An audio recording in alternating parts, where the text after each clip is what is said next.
Welcome to the Late Night with Chalky podcast. Friends and family, brothers and sisters, welcome to the Late Night with Chalky podcast. Our guest this week, surfer and entrepreneur. He got tired of sneakers that couldn't keep up with his active beach lifestyle. So, what did he do? He made a shoe that you could rinse clean, you could dry fast, and you could take anywhere. Sand, sweat, salt water, no problem, right? Just rinse it out. It's fucking pretty genius, you know? I like it.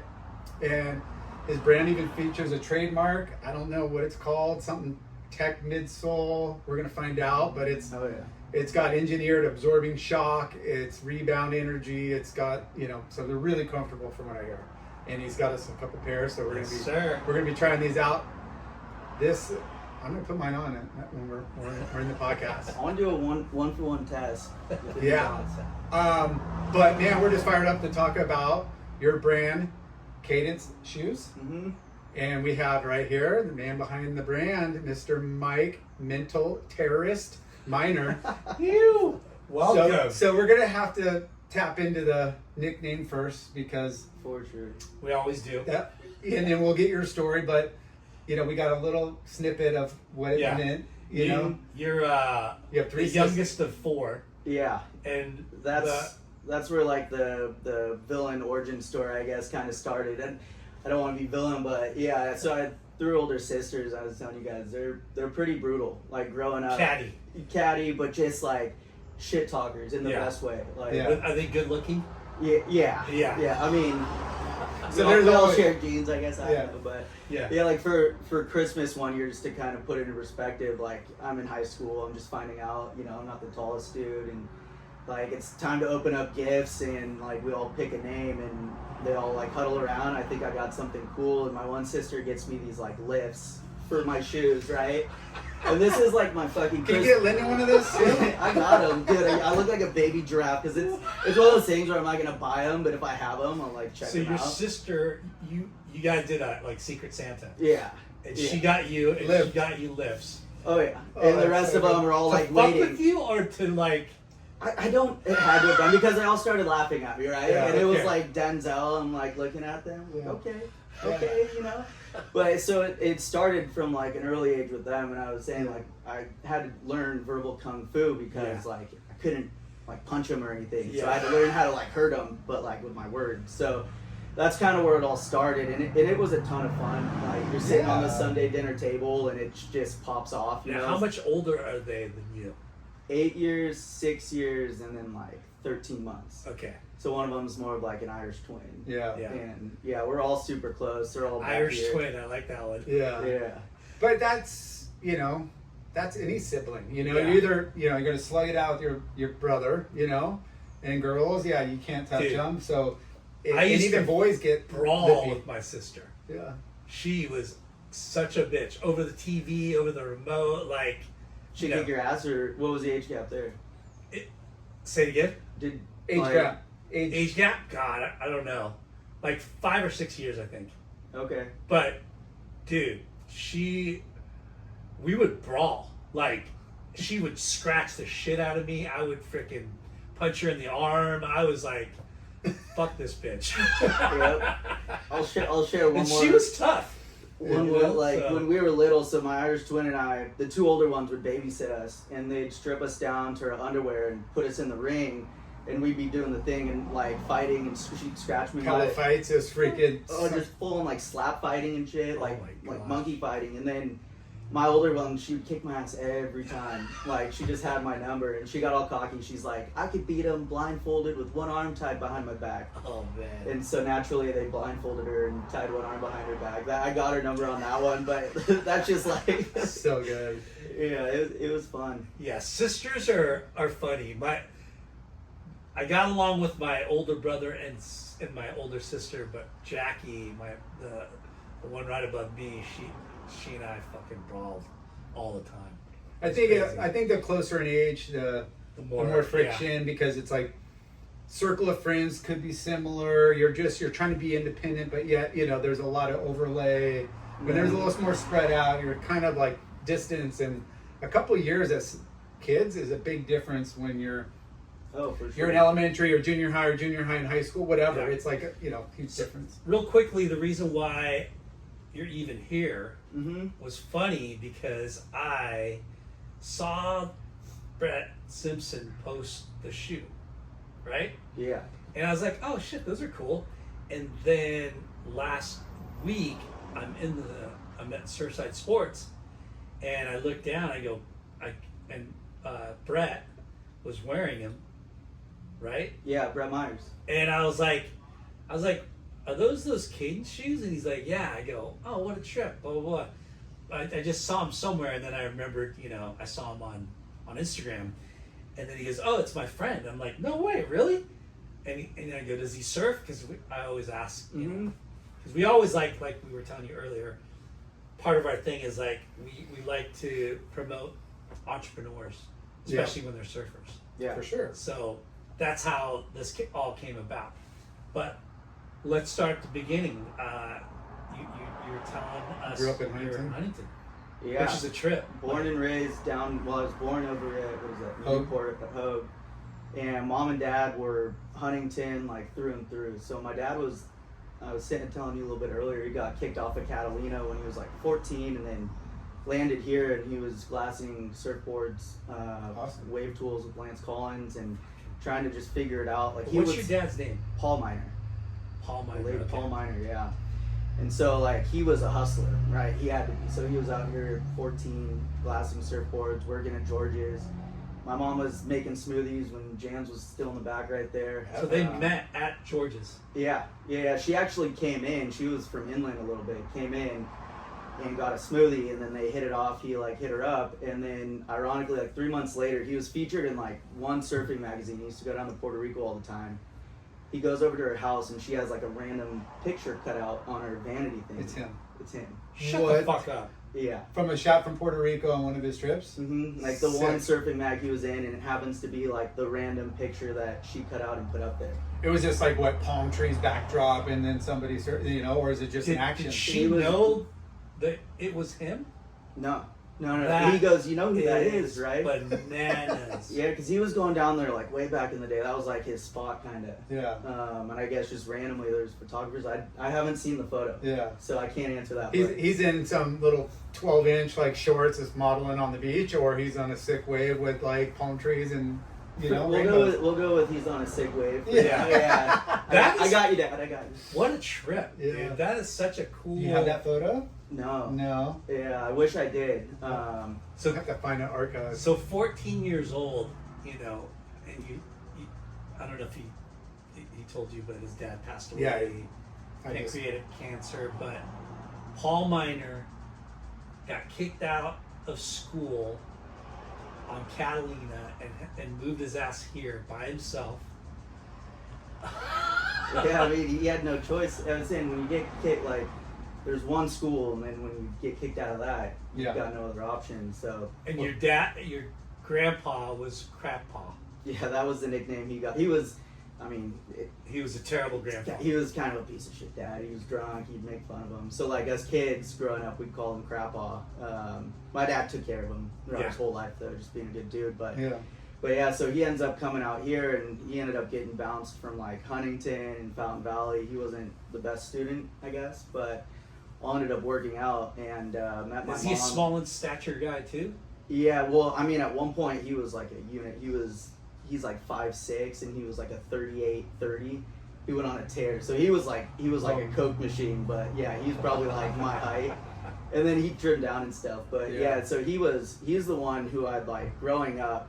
He got me and my crew, like, I think it was like 6th grade, got us all dialed with our bikes, and that was like the summer that it was just like it all kind of clicked. We'd be down riding bikes before like Surfline, obviously. And you called the number, and like it had one line, right? So you knew that there. So you started surfing around 6th grade? Yeah, a little bit earlier with him, but that was Yeah. like he dialed me and a few of the neighborhood boys up with like our bikes and stuff, and that's when like we had kind of like our first summer crew where every day we were just kind of down there doing it. So yeah. So going back to your dad, so he glass boards at George, or what surfboard factory? George's? Or? He was at Wave Tools. He's Wave Tools, that's right. Wave They Tools. hung out at George's. Yeah, he was working at George's. Yeah. Oh, he worked there. Yeah, doing that whole scene, and yeah, he was telling me some pretty cool stories just back in the day. Completely different. That was a OG hangout for sure, especially with Jan's in there. Yeah. Like it was a banging surf shop, and you know, like It was the corner one, right? no, it was like mid street. Oh, okay. Yeah, on the first block. Yeah, okay. Yep. Yeah, that was a iconic place. And George Draper, right? Yeah. He was fucking a fixture on Main Street. Yeah. And everybody used to go there. There's a picture of Lisa Anderson, I think, you know, in the mix at Jan's at George's. Yeah. So I think that's when Jack's was still run by Jack, right? Yeah. maybe. Probably for sure, because it was a long time ago when that place was jamming and Jan's was in there, because I used to go, I was writing for Robert August and they were up the block, and I used to go clean all the boards in the shop to get lunch. And that was like George's, this other George Lambert, he ran the shop at Robert August. He's like, hey, you go polish all these boards, pledge them, and clean off the wax on the used boards. I'll go buy you lunch. George Lambert. Yeah. He just sold my wife and I a house recently. No way. Epic. Yeah, we're coming back down to South Huntington. Yeah. We got a cool spot, so we're pumped Epic. on Yeah, that. George's are Are you our fucking homie. kidding me? What a small Yeah. world. I Yeah. know. Yeah. No, it was cool. I'm pumped to get back down here too. Yeah, for Get sure. my triumphant To where return. your roots are, you know? Great place to raise kids. So you grew up, what'd you say? What streets? Bouchard and Hamilton. So Right there. fucking right here. Yeah. Mhm. Which is Like so bizarre. Eater Elementary, then Sowers, and Edison, OCC for a little stint, and Yeah. then got my shit together and went off to college, and then from there kind of moved around the country and stuff, and kind of lost a little bit of like my roots. You know, I was chasing this thing that I thought was like the way I really wanted it. And Well, then- let's stick to each little part Yeah, for of your sure. life. So you said you started surfing a little before 6th grade. My dad got me out there like ASAP, yeah. and so it was him and I. Did like, your sister surf? No, that was. I mean, they did, but it was like They weren't. Yeah. They It were was diehard. like him and I were out there, Yeah. and that was like some of my core memories were out there with him, learning. Like even one day it was like. Did he shape his own boards or? He never shaped. He glassed though, and like I remember sitting out doing ding repairs for all like the neighborhood and stuff. He'd dial it in and like get everybody's fucking dings just perfect. Now, did Which you is make a decent so life or wage doing that? Was that all he did, or did you? No, so he ended up meeting up with my mom. He was just about to say like, I'm going to Hawaii, I'm gonna glass surfboards and just live that life forever. The surfer dream. And my mom's parents said, if you want to marry our daughter, like, You gotta get your shit together. yeah. And so he went into tools, and like I was saying, he was like a hustler. He'd sell anything, right? And he was like bringing in Japanese power tools at the time, like Makita and Hitachi, which are now massive brands, right? Yeah. Kind of powerhouses. But he was kind of tip of the spear bringing those in, No selling that. way. And then one point he was like a diamond salesman. And then Wow. at one point, like even before e-commerce was massive, I remember he found like a factory that was doing sunglasses, and he was just like peddling sunglasses around and stuff. And Epic. yeah, so that was just kind of his thing. But Hustler. So he's doing all these different things. At different parts of his life. Not all at once. yeah, so different parts, like finding his kind of groove, but then like the tool sales was like Yeah. his core, right? And then he could find these like other gigs on the side as well. Like he was like going around with briefcases, you know, handcuffed to his thing. Diamonds and shit. Yeah, the whole thing. So Wow. That is crazy. From living on, I mean, because like living on Catalina, that's weird in itself, right? So weird.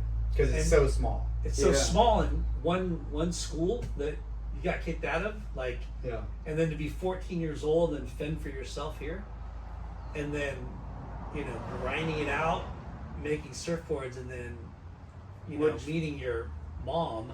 did you ever, real quick on Catalina, there was Ben Weston Surf Club. I don't know if you guys have ever heard of that, but it was like they have like you'd never want to like go there and surf, you know, like take a trip, but Yeah. you go to the backside, like Shark Harbor's got a little wave, and all the little groms that were on the island, you could go out there and you'd have to try out, like, you know, make sure you could go right, go left, like prove that you kind of belonged. Yeah. So him and his crew were all part of that. And I saw you guys Weston? had Ben Weston. Yeah. And so he was like, grew up surfing that back end. So when he came out here, at least he kind of had that. Okay. And then we go to the pier, but I saw you guys had Turtle on. Yeah. And Small World. So Gregory Harrison, who's Chandler, Yeah. grew up in Catalina. And he's actually he's actually my godfather. Wow. Shut the fuck Yeah. up. What? Like Chandler? your real Yeah. godfather? Yeah. Like your dad and him are good friends, or were good friends. Yeah, they were all part of that little Catalina crew. And so I was listening to some of your episodes, and I was going through, I was like, no fucking way, it's a trip. Like, Yeah. Turtle was on That there. is so wild. So I showed my wife last night, we sat down and watched the North Shore. She's never seen it, so she's like, that's your dog. Hilarious. Dude, I love that fucking... It's such a still good watch movie. it. Yeah. And Gregory Harrison, he's a real surfer. Mhm. I mean, like, John Philbin, who's Turtle, he's a fucking real surfer. Yeah. And Matt Adler is a real surfer too, so it's like really neat. Because when you see that movie, you're like, oh, because when we first saw it, it was like a joke, right? Yeah. And then over the years, I don't know why, you're like, fuck, it's almost, that's what we do as surfers. We talk shit and we, Yeah. Oh, you know what I mean? perfect. Like, almost ahead of its time too. It's With like so the ahead of its pool time. scene, like in the beginning, and Yeah. now there's all these pools. Like the script is funny, but it's well written. it's well written. And then like the characters are fucking hilarious. Like they're, you know, all the cameos and then that the actual like real actors, they killed it. They killed you know, it. but it's Oh, yeah. it's just a kind of a cheesy And that dude, script in John a way. Philbin, told us when he landed on Oahu, the guy that picked him up, they're driving back from the airport, you know, from town to the North Shore, and he realizes the guy that's driving is Turtle.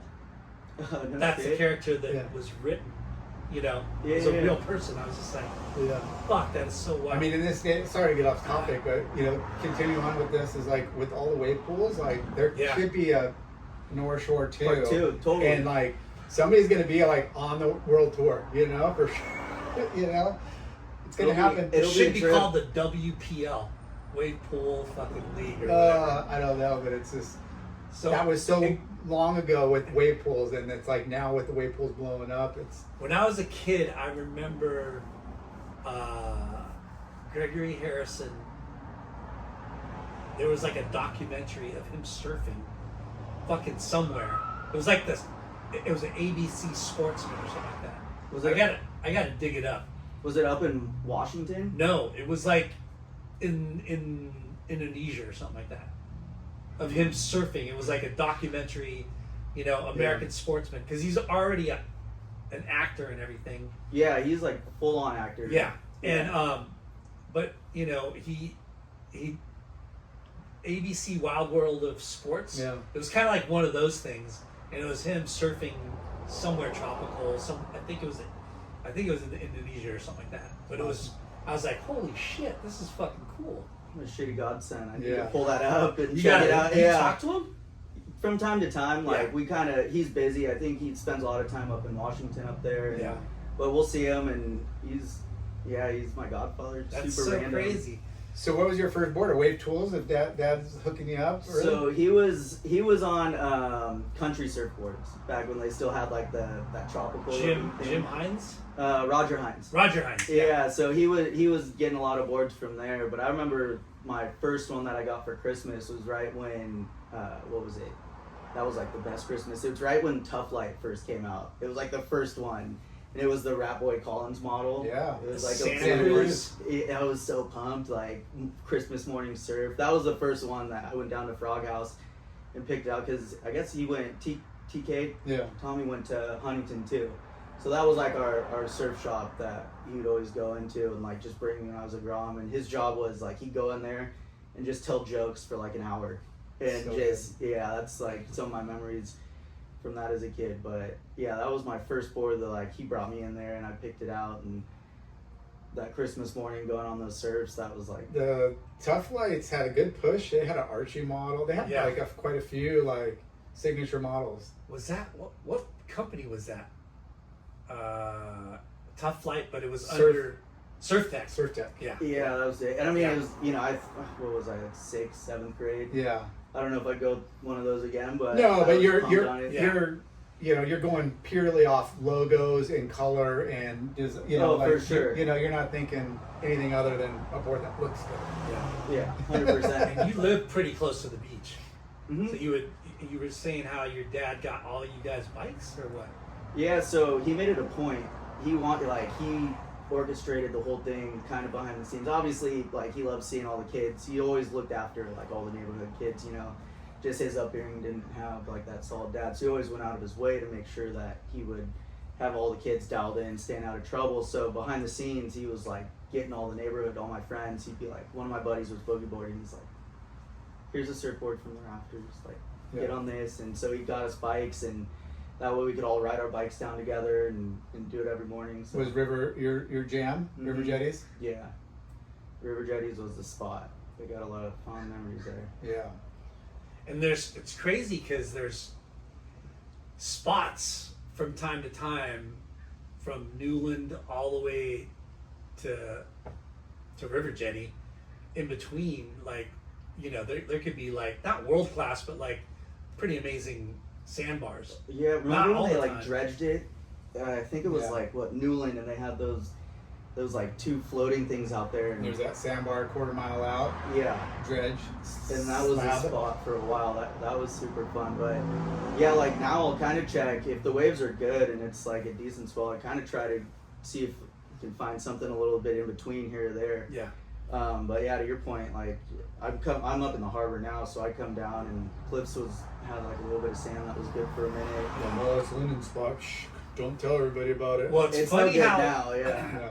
as surfers, right, we're creatures of habit, right? Mm-hmm. Like, I'm a creature of habit, but I mix it up. You know what I mean? Like, I'll like zone in on one spot and I'll surf it for months, and then I'll go to another spot and I'll surf that for a couple weeks or a month or whatever. Mhm. But I like surfing a bunch of different spots. I stay away from the pier, but I like surfing a bunch of different spots. And for a while there, I was stuck at Maghurst. You know, a lot of my good friends were surfing there quite a bit, and for whatever reason, it was like firing that from what I remember. It used to fire all the time, and we'd always just go there. But I haven't surfed there for fucking like 8 years. Yeah. You know, when you can't see it and you have to make an effort to like Walk all the way go down. down and like, but if you get on a roll and you know what it's like, and Yeah. each day the tide changes a little bit, or you know where the sandbar, you know, it's a little easier to make that call, you know. So- But Did you ever get in a competition or?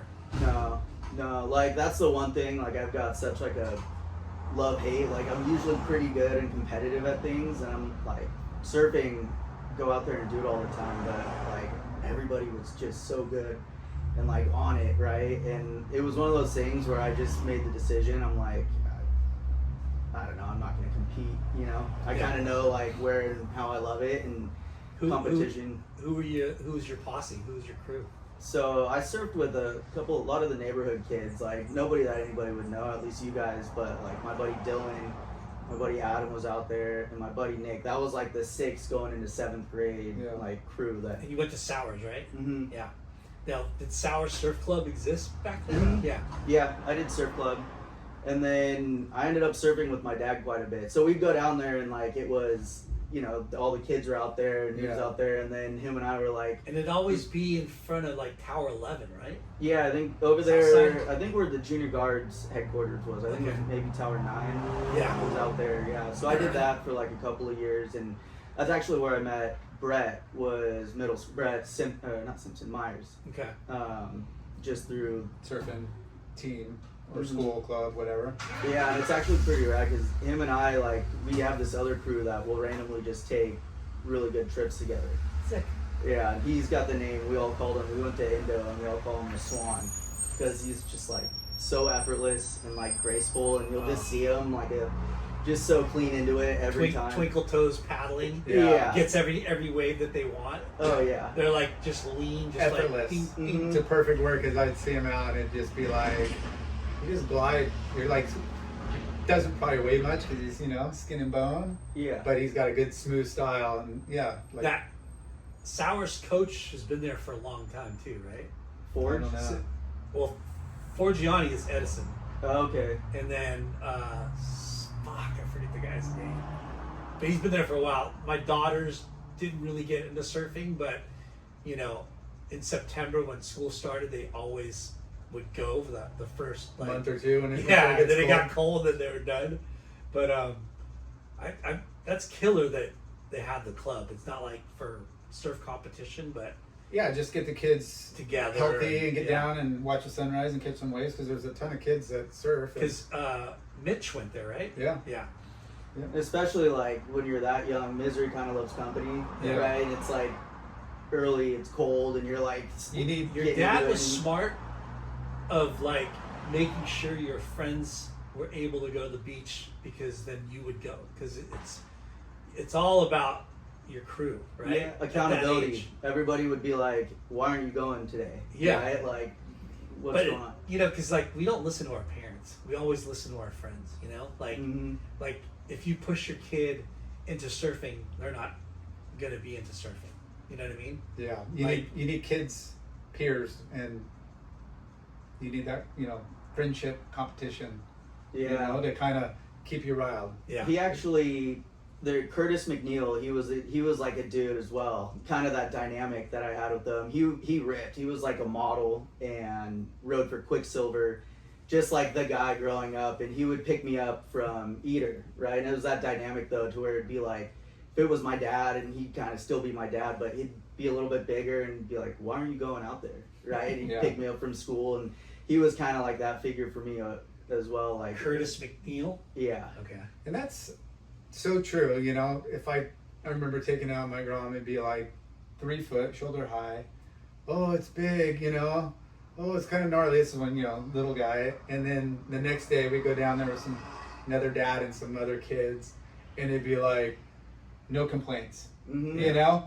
Whether the water is cold, no complaints. Whether waves were maybe a little bigger out of their comfort zone, no complaints. Like, if it's just they freak out, or they're anti, or they're trying to get out. They're just like a little bit more bitch comes out of you, I guess. Yeah. Right? Because you're like so used to your But parents. the friendly competition, like the peer, like, oh, my friend did a good turn or floater or whitewater kick, like I'm gonna do one, and Oh, it's for just, sure. it's the one up. Did you do any of the team sports or?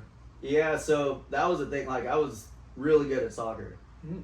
And like I don't want to get booed off the podcast, but like Yeah. that's where like kind of Football, like soccer. yeah, We get like outta a here, nerd. football. But it was kind of like that's what I was saying. Like I was like, I loved to surf when I was out there, but I ended up being like pretty good at soccer, and that like ended up taking a lot of time, and that was kind of like a fork in the road, right? To where it's like I started getting pulled more that direction, and God bless my dad, he was still at every one of my games, super supportive, right? Yeah. Just I guess you're crushing it, staying out of trouble is the main thing, but. So I ended up playing soccer all through high school and doing the whole club AYSO thing. or Club, at yeah, the high got school? high school, varsity, all the everything. Yeah, club was like the main thing. And then it's like, I think I joined 8th grade, and then it was like playing Premier and stuff, and got some offers for some schools, but it was like kind of burned out too, politics, Yeah. that whole fun. It's thing. hard to get. Our schools are so competitive. Every sport is hard to So impacted, yeah, for sure. hard to get into. Like I heard soccer is pretty gnarly. I mean, football, baseball, all that is gnarly, but I heard Well, I've got soccer. like nephews now, and the whole thing is ridiculous. yeah. Yeah. Like, And unfortunately, yeah, it's politics, and then some of it's money grab, and not in a good or bad way. I'm just saying it's what happens is like, oh, you're not doing the whatever clinic and this clinic and that, and the extra, because it's just about getting your name, and oh, this kid and this family's investing, and there's a lot of variables that go in. You could be really great, but if you're not playing the game, yeah. then you're not gonna get chosen or picked or whatever, you know, and it's really cliquey. And I hear it from baseball, you know, obviously, you know, my kids are in water polo, it's in that, it's in soccer, it's in every sport, and unfortunately, but, you know. Like, we're a lot older than you, and it's crazy when we think back of what sports used to be. Yeah. It wasn't this fucking like nuts, like nuts. where It's a pressure cooker too. I'm like, it's such a like parents use sports to get people into college, which I think that was happening back then, but it's on pure talent back then. Now it's like, we're gonna make you a fucking machine. Like drop 10 grand on all the training in the world, and like I want to be like, hey, none of your kids are gonna go pro. Like I hate to say it, but there's some kid like out in Spain, right, that's just a million times better. He's playing barefoot. Like the drive. Pele's, there's a lot of Pele's out there. And that's so true, and it's everywhere. And you know, you could be the best in your, you know, league or your city or your town or whatever, and you're just nothing compared to the king world. of the turds. And so it's a good wake up call, you know. So you were great in soccer. So that played throughout junior high school. Doing like all the weekends, and like I was saying, like that was kind of like that first fork in the road where I started drifting, you know, a little bit into like that other type of lifestyle. And your dad was fully supportive of it.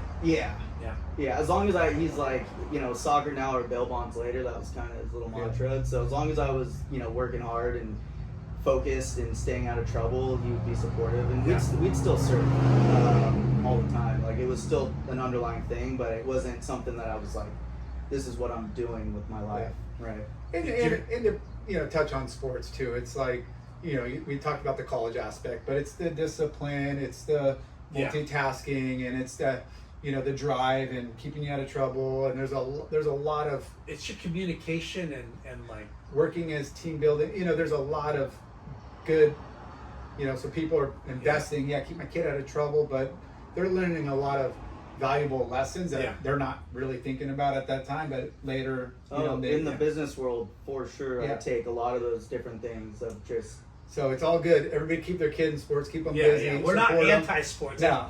We always say they should work retail or something in the service industry and do sports, organized sports.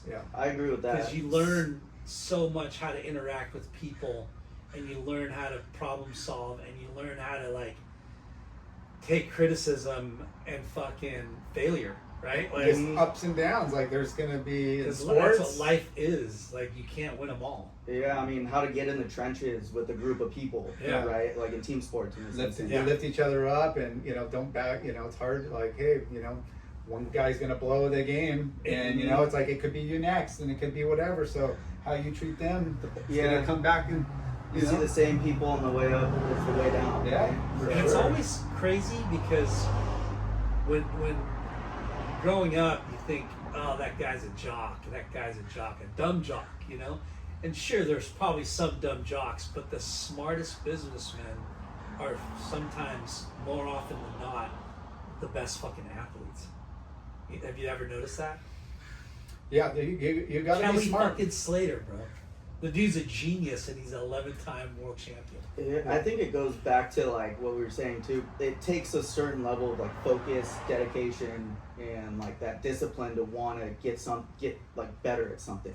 Right. And every day, no matter what, I'm showing up to this appointment, whether it's practice or whether it's, you know, I'm sitting down and I'm focusing on, you know, a business plan or whatever it might be. It's like you're focused, and you know that you're working towards a greater goal, and there's going to be a lot of unknowns that you have to be able to pull from nowhere to make it happen. And it's crazy because, you know, you don't think about those things, you just do it, and then it becomes, you know, that's what I mean. It later in life, you know, it's like, wow, all that does train your mind, and does give you principles and stuff that carry on, you know? Not to nerd out too hard, but like neuroplasticity, right? Like they measure it's like your brain's ability to like grow and focus, and surfing is one of the greatest ones, because two of the biggest factors is presence and focus and friction.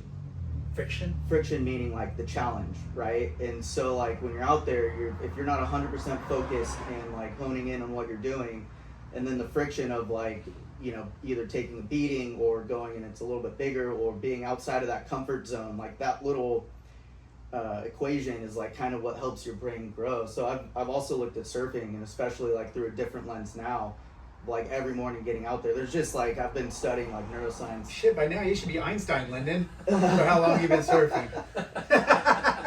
There's a lot of friction. So wait, I want to get into all. It sounds like you're pretty smart in school, but what you were saying, you went on surf trips with Brett. Did you guys go to the same high school, or was it later on, or what? Yeah, so we went to the same high school, and then his family's like River Jetty. You could go over there any weekend, and they're always there. Yeah.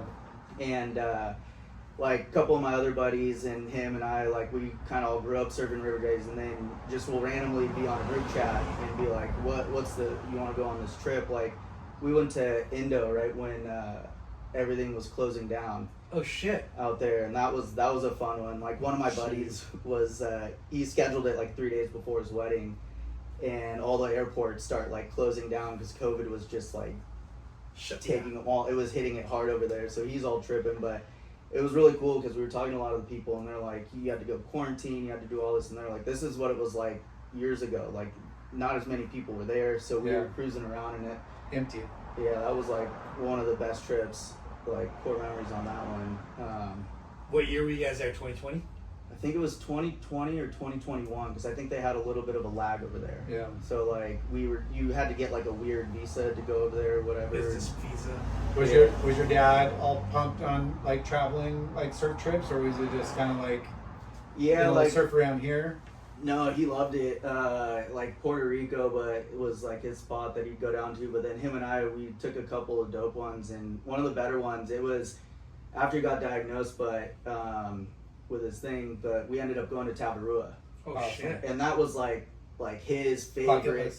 But like, so he went there a couple of times on his own, and he actually sat down with Drugu. They flew him to, or not flew him, but they boated to the mainland because they wouldn't let him do it there. But like, they loved each other. They gave him like a tattoo with like the needle, the spit, and the ash. Sick. And Drugu tatted his chest. And my sister picks him up from the hospital and like goes straight to from the airport. They go straight to the hospital because he just gets like a gnarly staph infection. Holy shit. But yeah, so he was out there and he always wanted to show me Tavarua, the little heart-shaped island, and like that was like, I'm convinced if heaven's out there, it's probably pretty close to that for him. So we went on that trip out to Tavarua, and that was a dope one that we got to do. It's kind of crazy. Your dad had to make some decent money to go to fucking slinging sunglasses. Like I'm telling you, we'd just like he'd be driving by and like get out the window and be like, yo, I got the glasses, pull him over, and like but he would do those side things just to be able to fund this kind of stuff. But yeah, like fucking legend. Like he could sell anything. So rad. Yeah. Well, that's having to freaking lift himself up at 14 and just make it work. Yeah. Like that's amazing. So he did the Makita drill thing, or like the Yeah. So he linked up with my grandpa, my mom's dad, and then got introduced to that world, and then ended up like kind of hopping around. But that was like the backbone of how he provided, was selling power tools. Yeah. So we have a friend that works for a power tool company. I forget which one, but I surfed with him today. Okay. How weird is that? Mark Kirby. Nice. Yeah. Yeah, I mean those are big industries, big money, selling expensive tools. Yeah, his account is Home Depot, and he goes to Hawaii to fucking sell power tools to the Costco's over there. Yeah. Or the Home Depot's over there. Why not? Nice. Get that account. Mixing business with pleasure right there. So what was your first surf trip? Let's think. I think we went down to Costa Rica. Wow. Yeah, we went down to Costa Rica together and we surfed Playa Grande a lot. Nice. That was a fun one. We went to Superbank, Australia. That was like a family trip, but him and I got to sneak out and paddle out. So what were you riding then after the first surf tech board? Oh, So after fun. that, my favorite board of all time, and I still like cruise board all the time, was a Rusty Piranha.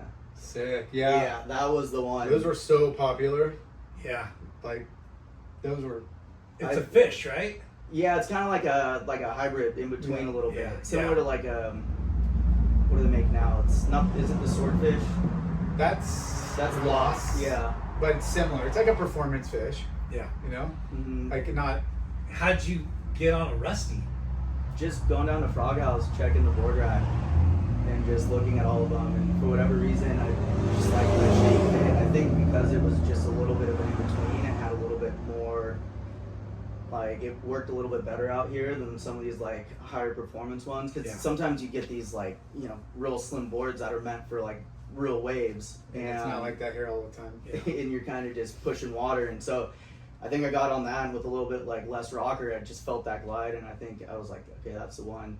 Get up and go fast. Yeah. And if you have speed, then you're. I've been you're stuck having on a fun. board that's similar to that for a long time. Yeah. Yeah. Today I rode a Regular? Raging Bull, Yeah. the 510 Raging Bull that I have, and it worked insane because you kind of It was needed pumping. a regular board. It was, Yeah. Yeah. But Were you like Lyndon said? You sound smart. Were you good in school?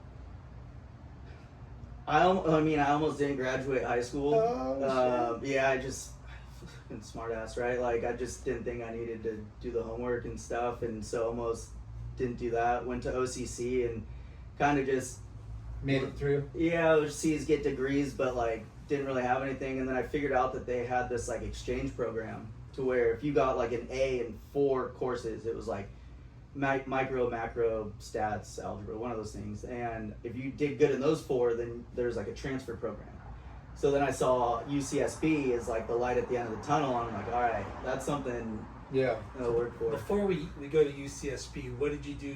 What was your first job? I was at the Balboa Bay Club working in the resort, handing towels out. All the like MILFs that would roll through there. It was pretty sick. That's a bougie. What is it? A resort? Yeah. Yeah. I mean, it's a resort and People live there live too, there. right? Yeah. Our friend Marty Kish, I think, used to live there. Yeah. Right? I've known a few people that lived in there, and Yeah. it's legit. Like It was cool. resort living. I ended up like not getting fired from there because like had to go do something one day, whatever. But I ended up working at Jack's for a while. Which one? Newport? Main Street. Main Street. Over here, yeah, and that was a fun one. I had a couple of buddies that would work in the board section with me, and so like Tuesday nights. Marty's still there. Is he? Yeah. Nice. He's still there. And so then after that, went and served tables at this like Italian restaurant called Roma Cucina. Oh shit. Yeah. They had like 2 or 3 locations. Is that right? This fucker's driving down the street. What? me off. Where was this one? So I worked Costa Mesa, but mainly what is that? Sunset. Sunset. No way. Yeah, I guess I couldn't get away from the mills because Yeah. like they're up there too.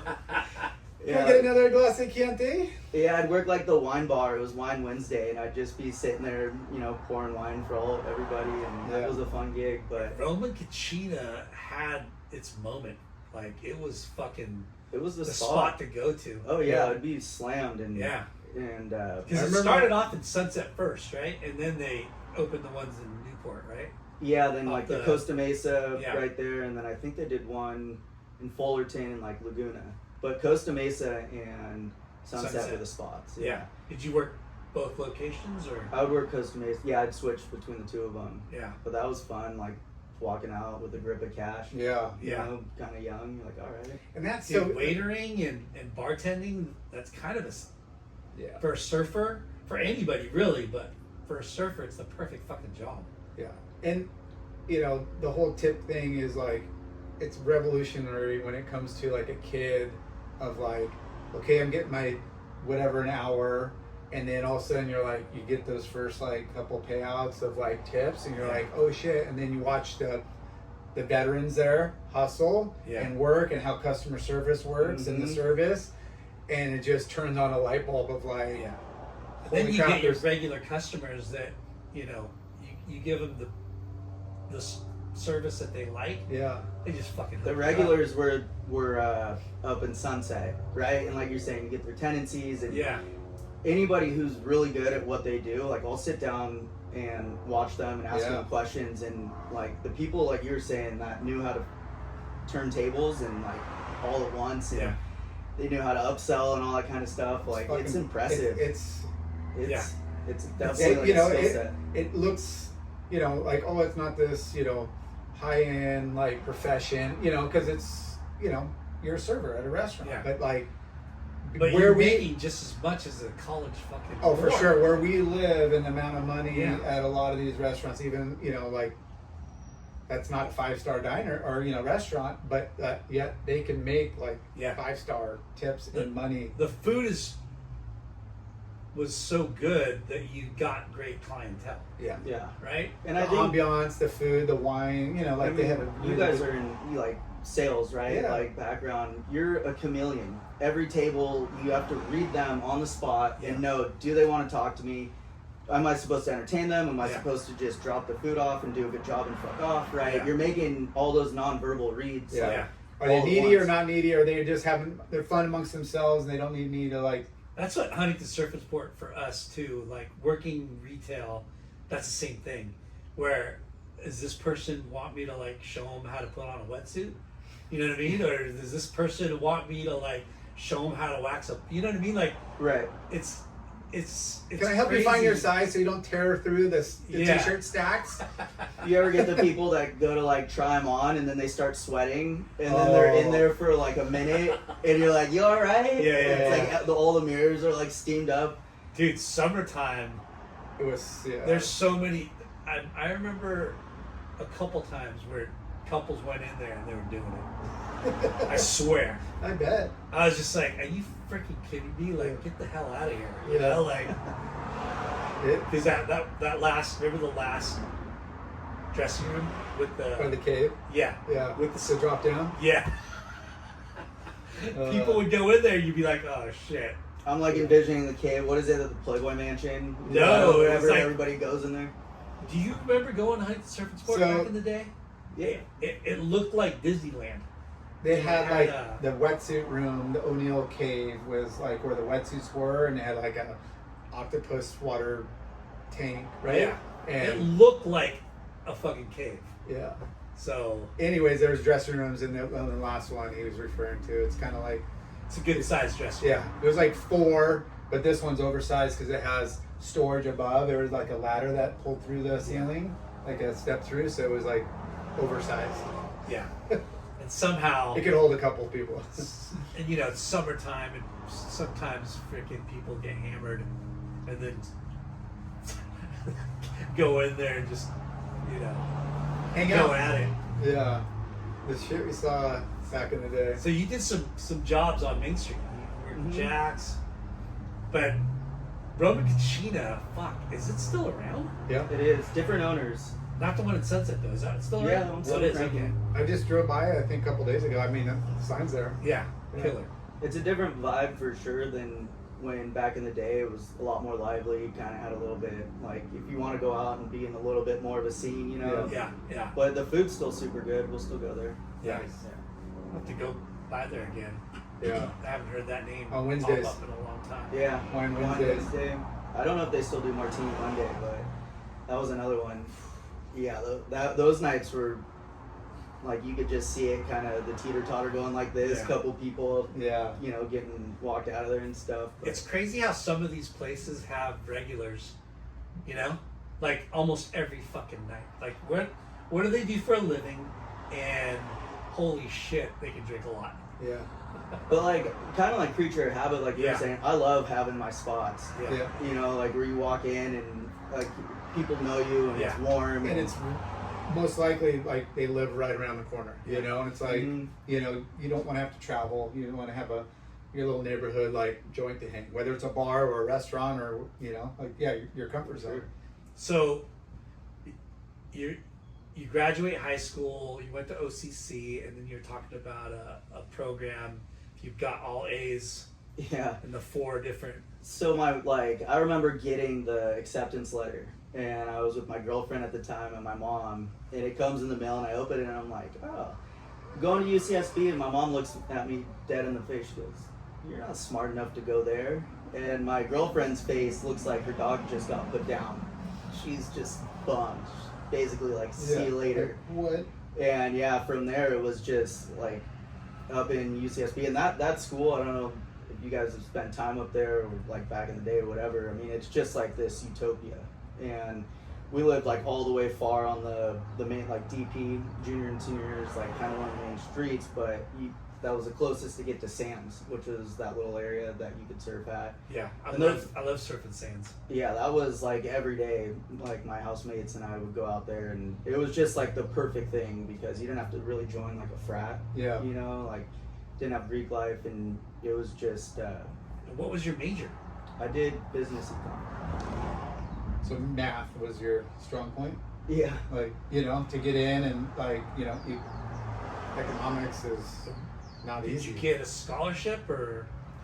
No, but my mom's convinced I didn't graduate because she's like, I never got a bill, and during graduation it was hot as fuck out there, and like we're all sitting there, and my sisters are there, and they're doing like calling name by name, and you walk up there. 4 years? I did Yeah. 2 years there. Yeah, 2 years. with the And I just got up and I was like, text my sisters, and I'm like, let's get out of here. So I just walked up. I was like, fuck this, we're out. We all went to. She's like, did you not walk because you never actually? She's convinced I never actually went there. Like I never got my diploma because I got a parking ticket, and they wouldn't ship it to me unless I paid it. In my stupid mind, I was like, that's me sticking it to the man. I'm like, I'm not paying that thing. Wait, you got a ticket, and they wouldn't give you your degree because you got a ticket? Yeah, they're like, You they're wouldn't like, pay the money. ticket? yeah.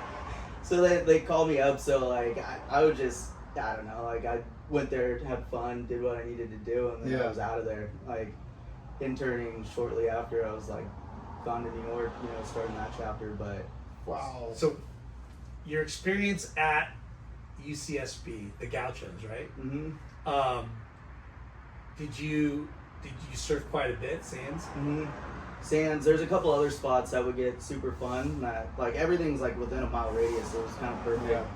There was like peskies, and then depressions would be kind of down the way, and like it was get off a class, you know, and you just go look at it, and house would be down the street. Yeah. And like Always protected with all the kelp, you know, I mean, different times of the year, you know, they get waves, but, you know, not as, the point breaks that were around like Campus Point, Yeah. those were kind of like cock tease breaks. yeah, Like- not as consistent as you would Is hope. that Devereaux's?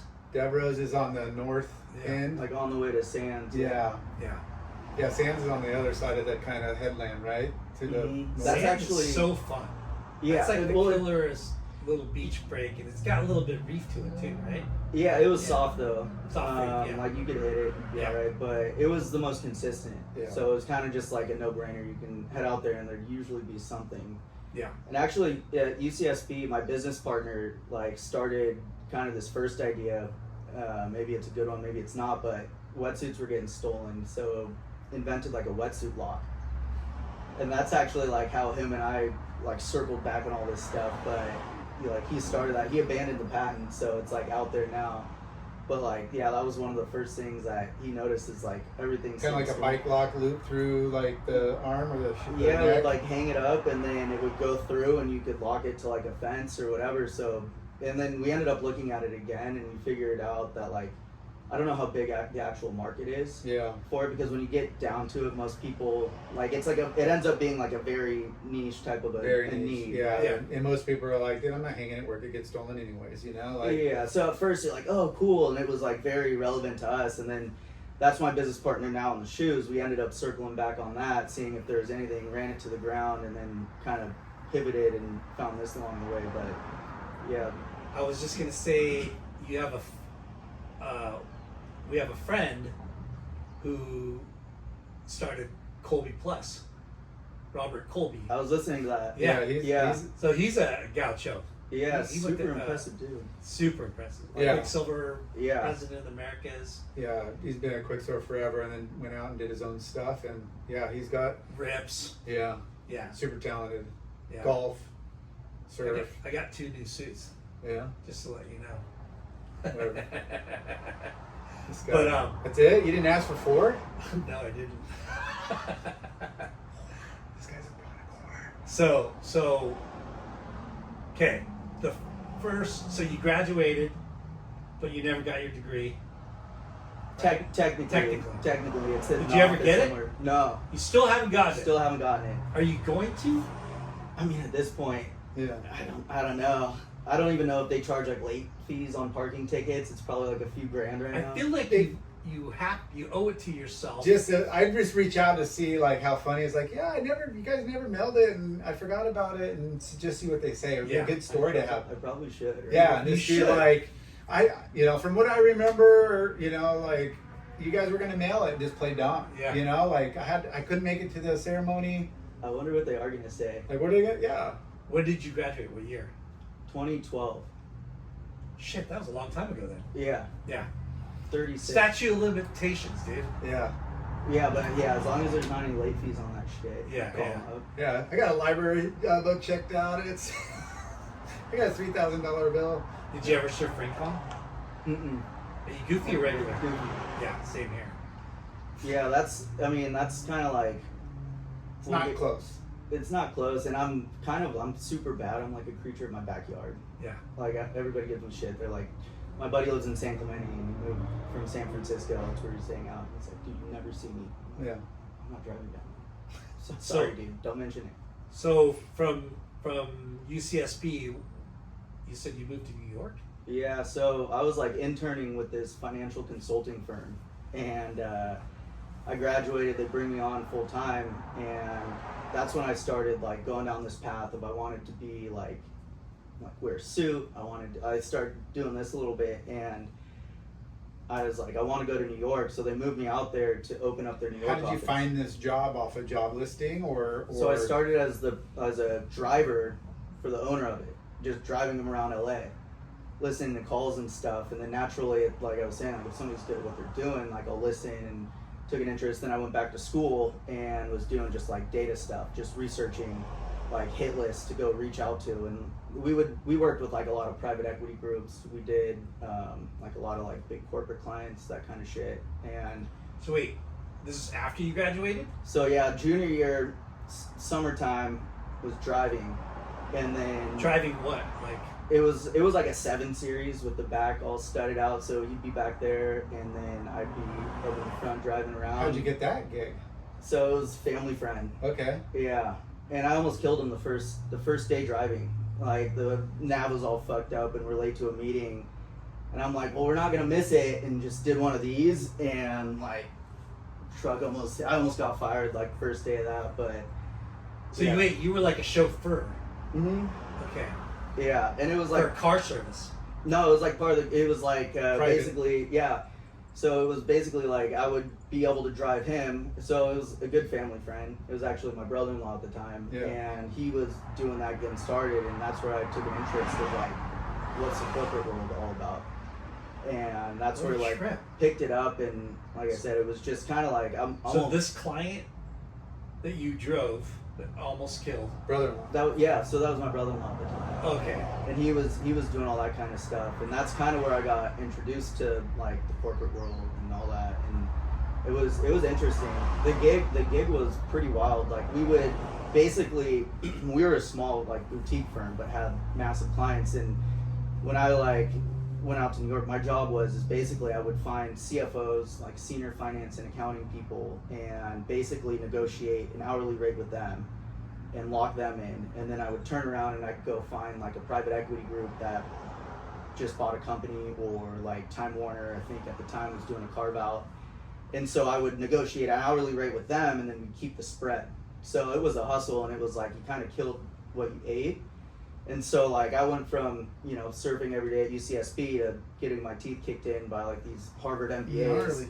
trying to negotiate hourly rates, managing both sides of it, and kind of like ignorance was bliss. I didn't know what I was doing exactly. I was just out there and just hitting as many like networking events as I could, and just Okay, can I ask you what service you provided? What did you so you manage wealth, or what was senior finance and accounting like talent. So basically I would have this like bench. So like there's recruiting firms where you would go and do a placement, but we found it more lucrative that if we could like rent these people out. So my job was to find these talented people, but they were horrible at finding their next job, or they'd be too busy.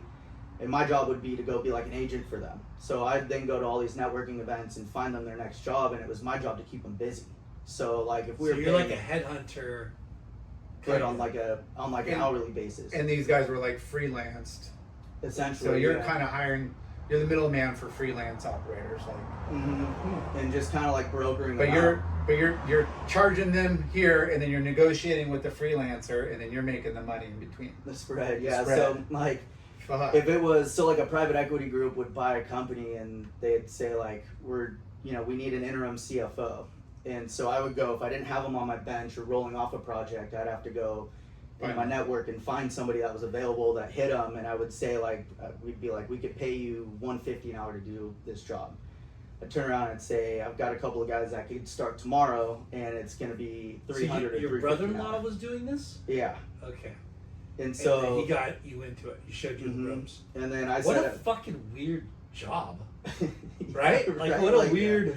But yeah, and I mean it was a really good experience in the sense it was like humbling and paying your dues to go out there and like just bust my ass, right? But at the same time, the exposure that I got to these people in these conversations, it was almost like an MBA Yeah. out there, to where I'm watching in real time how an acquisition of a company goes down and how you would build the departments and why this company gets acquired, and what's the strategy going forward to make sure that we could properly put in the right type of background into that company. So Crazy. yeah, Which you didn't go to school for, no, but you went to school for business economics, right? That was your degree. and I think the big thing about business econ and the way that they would structure it is they wanted to find who's got intuition. So like they would have to fail a certain amount of people every semester or quarter to keep the school ranked a certain way. So basically everything was on a curve. So like in my class, if there was 150 kids, no matter what, it was only like 30% or whatever is gonna make it into the program from there. Yeah. So like you're just getting the shit kicked out of you. They made the test so hard and everybody would fail, but it would be on a curve. So basically econ, what it ends up being is how to use your intuition to solve problems, right? So they're looking at it to where there's not an answer to the test, but whoever can get this puzzle the furthest way down to say like, I don't know, like here's X and here's the rest of what I know. Now how do you put it all together to find X, right?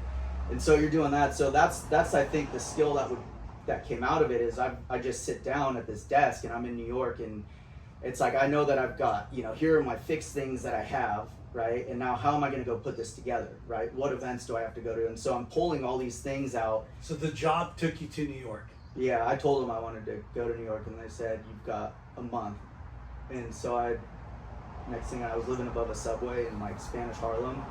I didn't know anybody out there, and just, So 3 suits to your name, and that's it. You lived in your suit. and they all So- smelled like fucking Subway bread. It was ridiculous. you graduated from UCSB, started driving executives, and then met your brother-in-law. He was the one I was driving. Yeah, So I was like, I was interested. I go, what's going on over here, right? yeah. And he's like, he had his business partner, and they all came from like Big Four accounting and stuff. And so they were like, you don't just get to come in, right? Yeah. And he's like, well, I can backdoor you. You can learn the business, but you got to be a driver. So fuck it, I don't care. Yeah. Whatever it takes to at least get my foot in the door. Yeah. And so that's where I'm just listening on all the calls, like asking questions, just learning the lingo, because it's like drinking from a fire hose. Like you go to the meetings and they just throw out all this shit. And I'm like tripping on the story is so crazy, because when you went to college and got your degree, what was your aspiration? What was your job career choice? Growing up, I've always like kind of had a little bit of an entrepreneurial mindset. Like I remember we were doing, like growing up, we had a lemonade stand, and I was sitting there and I'm like, we should be going door to door with this shit, So we pulled the neighborhood kids in, recruited some kids with bikes and put them on routes, and figured that if we brought it door to door, it would be a lot more convenient. We'd make more money, or like selling lollipops at school. So I've always, I did like in high school, I did like business stuff. I always thought it was interesting to come up with an idea that how can I make, you know, a buck here or there, and a lot of it comes from my dad, right? That's why I think it was relevant. For sure, to kinda from your say dad. Yeah. background on just how to be scrappy, look for a good opportunity, and then, you know, kind of run it to the ground and see if it was worth it. So I've always kind of had that like in me, and I was like, I kind of wanted to go and do it on a big stage, right? I wanted to, like, that's finally, because I was a fuck off, like I said, I almost didn't graduate high school, and you know, I was going to OCC, and then kind of it all came together, and I was like, I want to go put it. Actually, my chick who was pissed I went to UCSB dumped me, and she's like, oh, you're She this or left that. you after you got Yeah. accepted. Yeah. I was all right. Who's laughing now, bitch? And so then I just had a chip on my shoulder. I was like, fuck it, I'm gonna go prove it then. Like I'm gonna go out there, and I'm just. So how long did you drive your brother-in-law for? Just for that summer. Okay. And then I went back to school, built essentially all the sales list that I was eventually gonna go hit. So just scraping all these contacts, And what kind of like events did you have to go attend to? So the big one, it was like ACG, American Growth Capital, I think is what it is. But it's basically like all the investment bankers, private equity groups, they would all go there. And so that's where I would make a lot of the contacts on the buy side. And then I had a couple of recruiters that would work for us that would like find the other people. But then if you're good enough, if like you would go find a client, right, then you would also be networking with that CFO, because it becomes a web. Yeah. So like I can come to the CFOs, and that was an easier sell, because I'm like, if you ever think about leaving, I could get you hooked up with another job. let's keep in touch. And then oftentimes they throw me a bone and say, well, I've got a controller going out on like maternity leave. Why don't you guys backfill it? And so like you would learn. You're what, like 23, 24? Yeah, 23. Yeah, that's about right. And so when you moved out there, did your company pay for your like move and? It was pretty minimal. I didn't have a lot of, like you said, 3 Yeah. suits. I went with a big suitcase. Cab dropped me off. It was like first time in snow in the city, and just it was like 3 a.m. and just rolled up, and it was like a closet. Like the apartments in Spanish Harlem at the time were pretty small, and so it was a super minimal move, and I wanted to just like. Had you ever been to New York before? I went once. My buddy and I went out there, and just on a vacation, and Yeah. it was like the best time. That city is insane. Yeah. Like it's so eclectic, and it's just always on. And Always on. I I mean, it's killer, but you wouldn't want to really live there. not with a family. Like When you're young in Especially your when you're a 20s, surfer.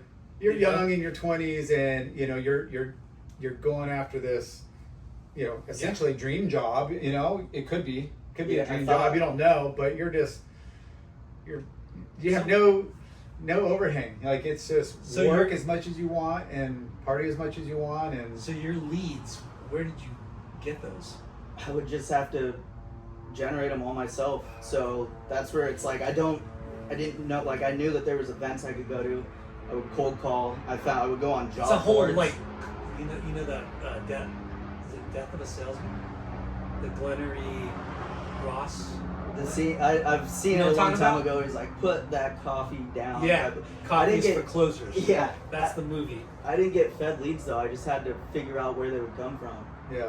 Cold calling, which is a bitch, but Yeah. it would work. Was there like you're like finding out where they hang out after work? Where's the happy hour? What restaurants? Or was it just kind of like So like the problem is that they were all like old accountants and like private equity dudes and Yeah. suits, and so like socially it sucked. But so I figured out pretty early on. You go to the event, you find like the best looking girls there, and you go and you go and chat them up, and you have a good time, and then naturally these dorks would all kind of start gravitating over there, and then you'd say like, hey, let's go to dinner, right? Like this event's fun, let's go to dinner after. So that was a good strategy.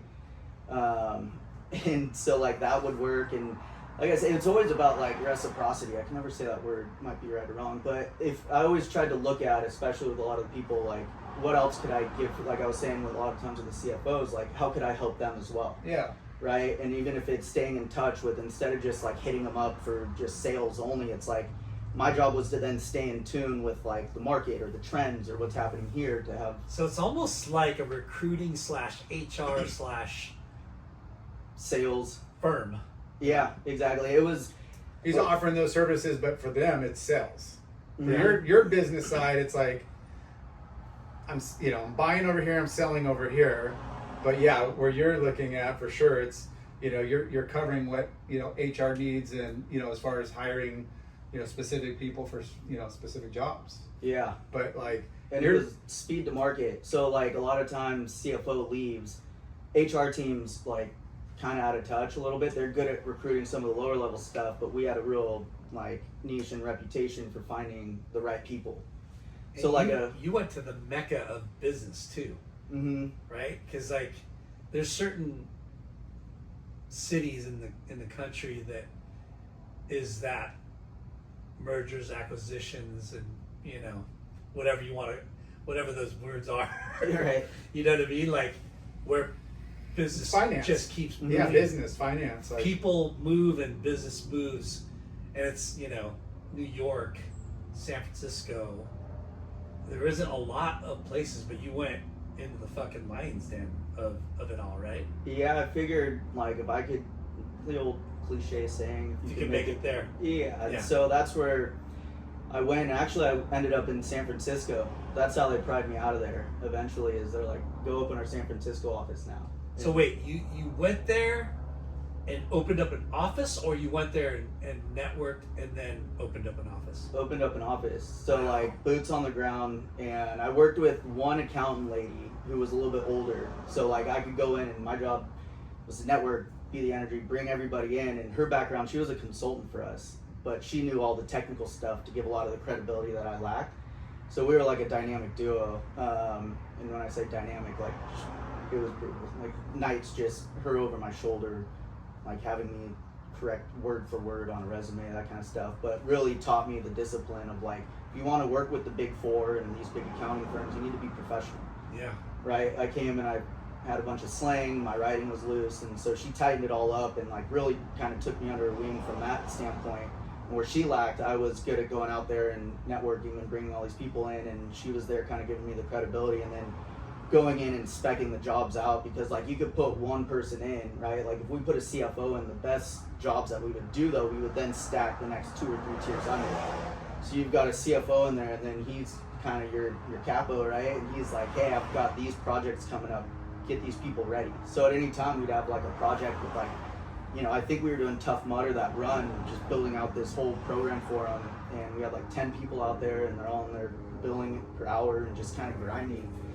And so like it was, what a crazy job. Like, and and you got to think too, like life's about networking, and if you got your good connections with a CEO or CFO or whoever, more chances than not he's got a list of his bros or girls or people that he's going to want to bring on. Oh, like I got somebody, so it probably makes your job a little easier, because I'm assuming you want to work with people you know, trust, you've been in the trenches with, right? Yeah. So because those companies are so volatile, huh? Like, so I got exposed to also like private equity was one, but we would do like emerging companies that were growing like a weed, right? And they couldn't hire people fast enough, but they needed expertise, and it was like a couple founders with a really good idea, but didn't have that other back end. So anywhere from like emerging tech companies, like Tough Mudder was like that. They weren't private equity backed or anything. And then we do like private equity was one. We did big like Fortune 500. So like I got to kind of see a bunch of different scenarios of like companies that are going through a downturn, like how that plays out. Companies that are going through a high growth, how that plays out, like corporate restructures, all that. So you went there to open up an office, and it was you and this lady getting business done. Couple of remote recruiters out here, and we get How long were you in New York for? Like just under 2 years. Okay. And then straight to San Francisco, Mm-hmm. doing the same thing. Yeah. Did the New York office close, or did they bring other people in to help run that? Eventually, Yeah. I left it in good hands. I thought, and then ended up being in San Francisco, and they just, my focus was over here now. I didn't own the company, so I was like, I got to focus on SF, and New York eventually ended up winding down. I don't think it's necessarily related to me or anything, but like it just ended up doing its own thing. But yeah, so they ended up closing that one, and then I was up in San Francisco doing that whole song and dance. Did you get back into surfing when you moved to San Francisco? Yeah, my buddy lived out in Ocean Beach. Sick. Yeah, because I didn't make it out to Montauk once. I'll own it. Didn't make it to the Rockaways. Like, blew it out there. Yeah. But then went back to San Francisco, and we'd surf Ocean Beach from time to time. And It's a powerful wave. yeah, it's a And it's bitch. cold. It's a bitch. And it's darky. Yeah. Dark, darky, sharky, dark Yeah. and sharky. yeah, that one is like, it looks all fun, and then you're like in the middle of it, you're like, fuck. But A lot of water moving. And a long paddle out. It's It's a fucking long paddle out. yeah, you gotta earn it. Yeah. For sure. Though I never ended up surfing the, what is it, Fort Mason, that spot under the bridge. Yeah. I always like thought it would be I've checked it rad. out a couple times. It would be super cool to just trip out and be out there looking at the bridge. And But it's a left. yeah, everybody told me though it's like super aggressive. Yeah, People. for sure. I Yeah. mean, it's a Yeah. small. It's not a. It's one takeoff swap, pretty much. Yeah. And like that's what you were asking me like earlier. I kind of know my lane, and like when that's the case, or you've got like people out and they're making their living off of it, I respect that. And so I'm like, if they want to do it that way, like that's completely fine. They can have it. So I never ended up surfing that spot. But.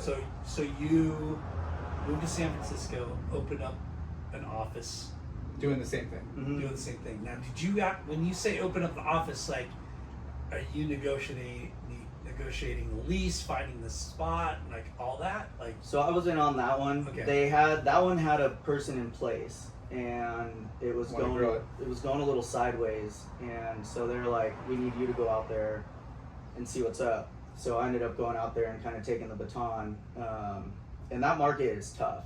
It's like the venture market, and it's way smaller. Like I felt like New York's business, like it was very more direct, very more kind of just punch you in the teeth, and if you get on, like you got the best thing. And that one was more of like an insulated bubble. They really like to protect their like little ecosystem, so it was a lot harder as an outsider To break through. It's a trip because when you think of New York, you think of like the New York Stock Exchange, right? Mm-hmm. And there's so many different financial institutions, right? Whatever they are, like there's tons of different institutions, right? Mhm. Financing, and then San Francisco, we know it. Silicon Valley-ish, like Yeah. more And- tech, but still And that big tech banking. game is such a fucking. It's so trippy when you think about that is the most volatile, disruptive, right? Well, it's crazy. You get valuations on these companies that aren't even Making money. making fucking They're money. losing Yeah. money, but they're just Yeah, banking on an idea that is going to be the next super Yeah. whatever. and you get all these people throwing venture. Like it was, yeah, that place was a trip, and they were almost like a little bit more ahead. Like a lot of the venture firms have their own operating partners, so they all built out the platform. So all the best ones, I think it was like NEA or whatever, like they all had their teams, so they didn't really need me. And like we still had some good wins up there, and like we were in a Salesforce. I remember had to go negotiate that master service agreement. They like pushed they were consolidating. And I was like the right place at the right time, and like gave their team the pitch, and we were like up with like the For big four. Salesforce, Yeah. So that's like a huge firm, right? Yeah. Yeah. it was nuts. Like what that's do they when- do? It's a CRM system. so it does. I mean, everything analytics to sales to inventory to Got it. marketing. Like you could there's all kinds of layers on that thing. It's crazy. And you Yeah. guys So service that account? Yeah, that was like one of the ones that I'll like hang my hat on, because again we were up Yeah. against all these people and just gave a hell of a pitch, and we ended up, they moved from like 100 suppliers in that area down to like 10 or something, and we ended up making the cut on that one. And so we did have some good wins up there, but overall it was like different, like just different beast, right? And just way harder to break into. They had all their operating partners, they were pretty dialed, and ultimately ended up like going from SF down to Manhattan Beach. It was like my last stop with this company. Yeah.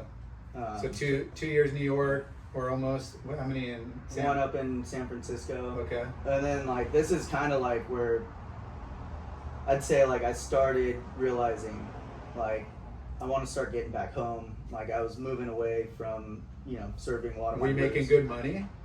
I was. Yeah. Yeah, I was still like I was making decent money, but not enough to Like were you just justify- like, hey, I'm bank like these 2 years in New York and San Francisco, you got a little nest egg. You're kind of like, oh, I'm making good money, but not enough to like making it, spending it like an idiot, right? And then, but it almost got to the point where like I didn't even fucking care, like because it wasn't worth it.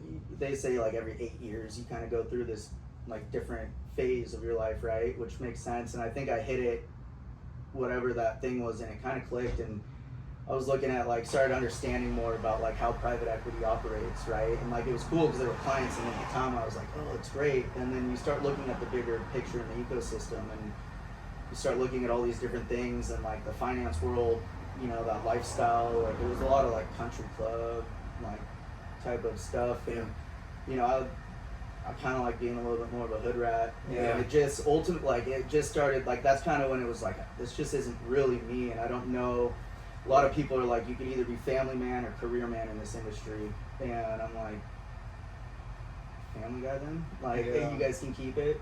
And, you know, that's where, like, it all started kind of just moving from there to where, like, you know, they're like, we're going to make you managing director and all this stuff. And just deep down inside, like, when it like for me, my litmus test is like how well life is going is how hard it is to wake up in the morning. So like if I'm waking up and I'm hitting the snooze button because I don't want to go to the office, you know, it's like that's like time for a change. Yeah, and so I started sleeping in more and more, and I was just like, fuck, I got to do something. It's like you know, when you're saying that, it's like it's quality of life, right? Mm-hmm. And at the time when you're 24, 25, you're at your most like hungry, get that money, secure the bag kind of mentality, right? And you're living in New York and you're partying in New York and you're like, you know, negotiating these fucking big dollar sign, you know, deals, and it's kind of thrilling, right? It's like, oh shit, you know, I'm part of this, I'm making, you know, not fuck you money, but you're making good money.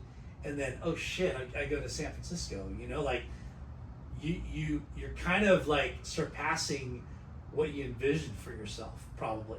I mean, that's what I'm seeing, you know, like you start off driving this fucking guy, and then you open up an office, and then you open up an office, or you take over an office in San Francisco, right? Mm-hmm.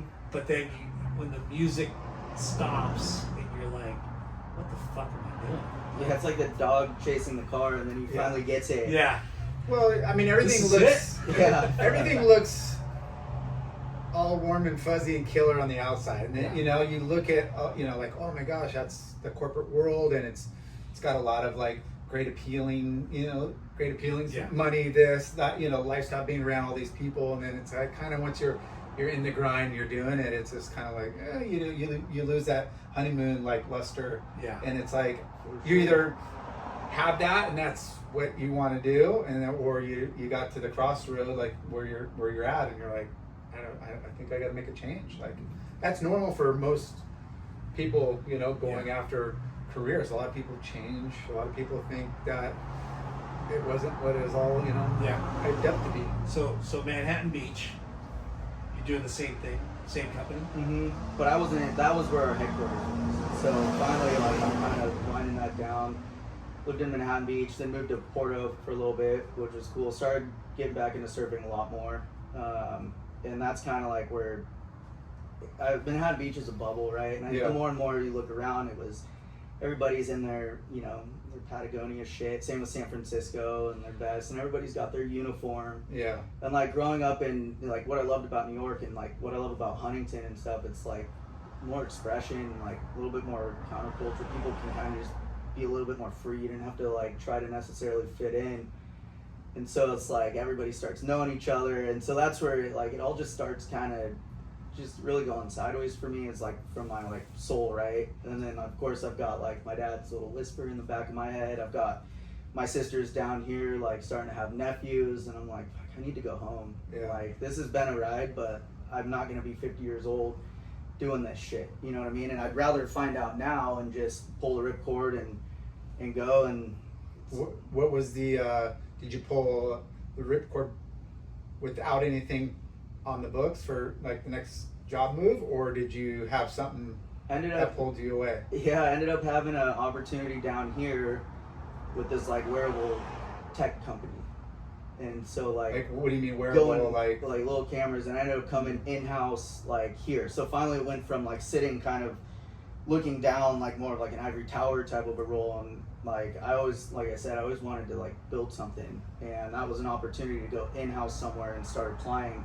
a lot of these principles, because you can talk about it all day in a meeting and you can listen to it, but I wanted to like finally find somewhere that I could go in and start implementing and building and getting that experience. And so like it came up, and it ended up like being enough for me to finally come home, and that's where I left Manhattan Beach, and next thing you know, I was here doing that for a while. And what was it called?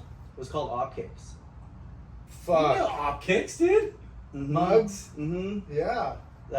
So that was one that's like, Damn, I really- what a small world. We just interviewed Bugs a couple like, months ago. a couple Yeah. months ago. I listened to it. Yeah, it was that was one where it was like, that's one that was like all right there. Yeah. Like we had the Well, we know we can, there's stuff that, yeah, like could they, talk about, yeah, for sure. And it was that was an exciting one. A lot of really, really, really fucking good people. Yeah. involved Wasn't in that Fanning company. part of it too? Yeah. And like that's one where McKnight?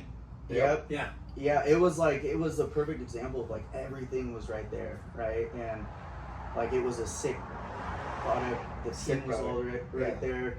Well, again, not going into too much detail. That's the one thing that I learned is everything was built there. It was all ready, and the one thing that we kind of shortcutted on, and that's where like a lot of my like hard beliefs making something myself was the product didn't deliver first time, right? So we had the team, and we launched like something that wasn't necessarily, in my opinion, right? There's Yeah. a million ones, but for me, like there's a few different things, but that was like the one thing where I'm like, if that would have hit like seamlessly like a GoPro, and we had that team of people out there using this thing, like it was all right there, Yeah. like so close. I mean, you got to contribute, timing is everything, but, being first in the market is everything. And, GoPro is first to market. They've had so many more years of everything, Mhm. working, and they just steamrolled through they pioneered a space, you Yeah. know? And what you guys had was like a take two version. It was incredible. I thought like, wow, this is insane. But What like was you your said- role there? So I started doing like a lot of like the back office stuff, putting together like a lot of the contracts and paperwork to go out. So I saw a lot of the ones that would go out to our ambassador team and all that. And then eventually it was actually Muggs who pulled me into the marketing group. And then, because that was always like, I always knew I had the business background, but I wanted to go do something different from there. And like marketing is a different piece. Like if sales is selling something to somebody like hand-to-hand combat, marketing is like selling something to somebody in your sleep, Yeah. right? To where they see it online and they're buying that shit, and you wake up and it's It's like, very similar, but yeah, you're different vision tactics and It's like- crazy because marketing is intangible. yeah. Sales is tangible. yeah, performance. Marketing is like, Look And done. they need to be you know when marketing works, but it's harder to make it work. And it's a lot of like psychology, It's right? Like how do fucking all I feed psychology. somebody a 2-sentence little thing on an ad that speaks to their soul Yeah. to get them to spend. it could be, I mean, when you look at it, font and coloring and messaging and pop and how precise or how sporadic and make people think, like there's so much that goes into You can it. reinvent the wheel, and somebody would say, "I don't need it." Yeah. You know what I mean? Right. And then somebody 5 minutes later will fucking say, "I invented the wheel," and then everyone's like, "Oh shit, we need that." Yeah. But you know what I mean? Like it's like so marketing is so important, It's so psychological. and it It's sucks just because great. what's more important, sales or marketing? Yeah. And you're like, I don't know, because if you don't have the marketing, you're not gonna have the sales. Right, like You know, it's like, our salespeople like would be fucked if the brand, because branding and marketing are right there too. You know, Yeah. like one of the same. And if you're sending them out there and they're saying this to one person and they land and it's opposite, there's a disconnect. They fall off, right? Yeah. They're like, I don't get it. It's crazy because there's a lot of ways to look at it, and product. When people say product is king, which is true, but there's a lot of great product out there that doesn't get sales. Mhm. You know, like, and there's shitty product that goes ballistic because of marketing. Hype Yeah. and demand, Right? And yeah, it's And I feel like that's like kind of like a short spike though, Yeah. right? You might get early adopters, but like going back to the shoes, if Brett's not wearing them and you don't walk up to him and ask about the shoes, Yeah. right? Then none of this ever happened. Yeah. So like that's where for The us, marketing worked. conversation and like And- more than just a picture, more than just Mhm. a saying, or like you want people to organically be stoked on the product and talk about it. Yeah. So transition optics, and then what? And then, so that kind of winds down, and then I'm out just freelancing. I'm doing like recruiting work on the side. I'm kind of just, I think got some property that started doing some Airbnb stuff. So just looking at like, how can I position some passive income, right? Yeah. And then at the same time, keep So it you- busy. Not to pry, but you saved some money and bought some properties. Yes, no, actually, I didn't, like an idiot. But my mom and dad, a couple of hippies back in the day, they ended up buying a couple of lots way back. And so what I ended up doing with my mom, she's a kindergarten teacher at Smith. Sick. And I said, I've got enough money to remodel the house, and I understand how Airbnbs work. I go, let's do this together where I'll set it up, I'll manage it, Yeah. I'll redo it all, and then you take your cut and I'll take my cut over what you would have rented it out on market, right? So where's your Airbnbs? It's on 13th and Orange. Oh shit. Yeah. Downtown. Mm-hmm. Nice. Killer. Yeah. I lived there for a while, and that was like one of my favorite spots. Yeah. So your mom and dad bought a house back in the day. Mm-hmm. Like, I think at the time they were like giving away lots if you bought like a set of encyclopedias, like that far back in the day. So God bless them, they had the foresight to like invest in some property, and so now it's just looking. So they bought a lot, not a house.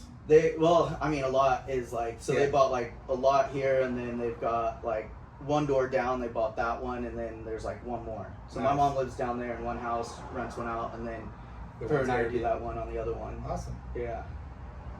Yeah, I mean it's downtown. It's got to be busy. Yeah. We like it. Yeah. And that's okay. So you did that, and then what?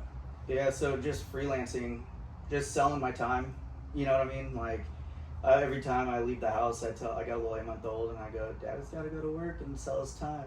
And Yeah. I always say, but not for long, Yeah. not for long, son. And so that's where like I've always been kind of just looking for the right opportunity. I've got this like thing, this like internal kind of checklist, because I'd always have ideas, right? And that's where I'd run it through certain things. Like if I think I have a good idea, am I doing something different, right? Or am I just reduplicating something? And if I am I making it better, right?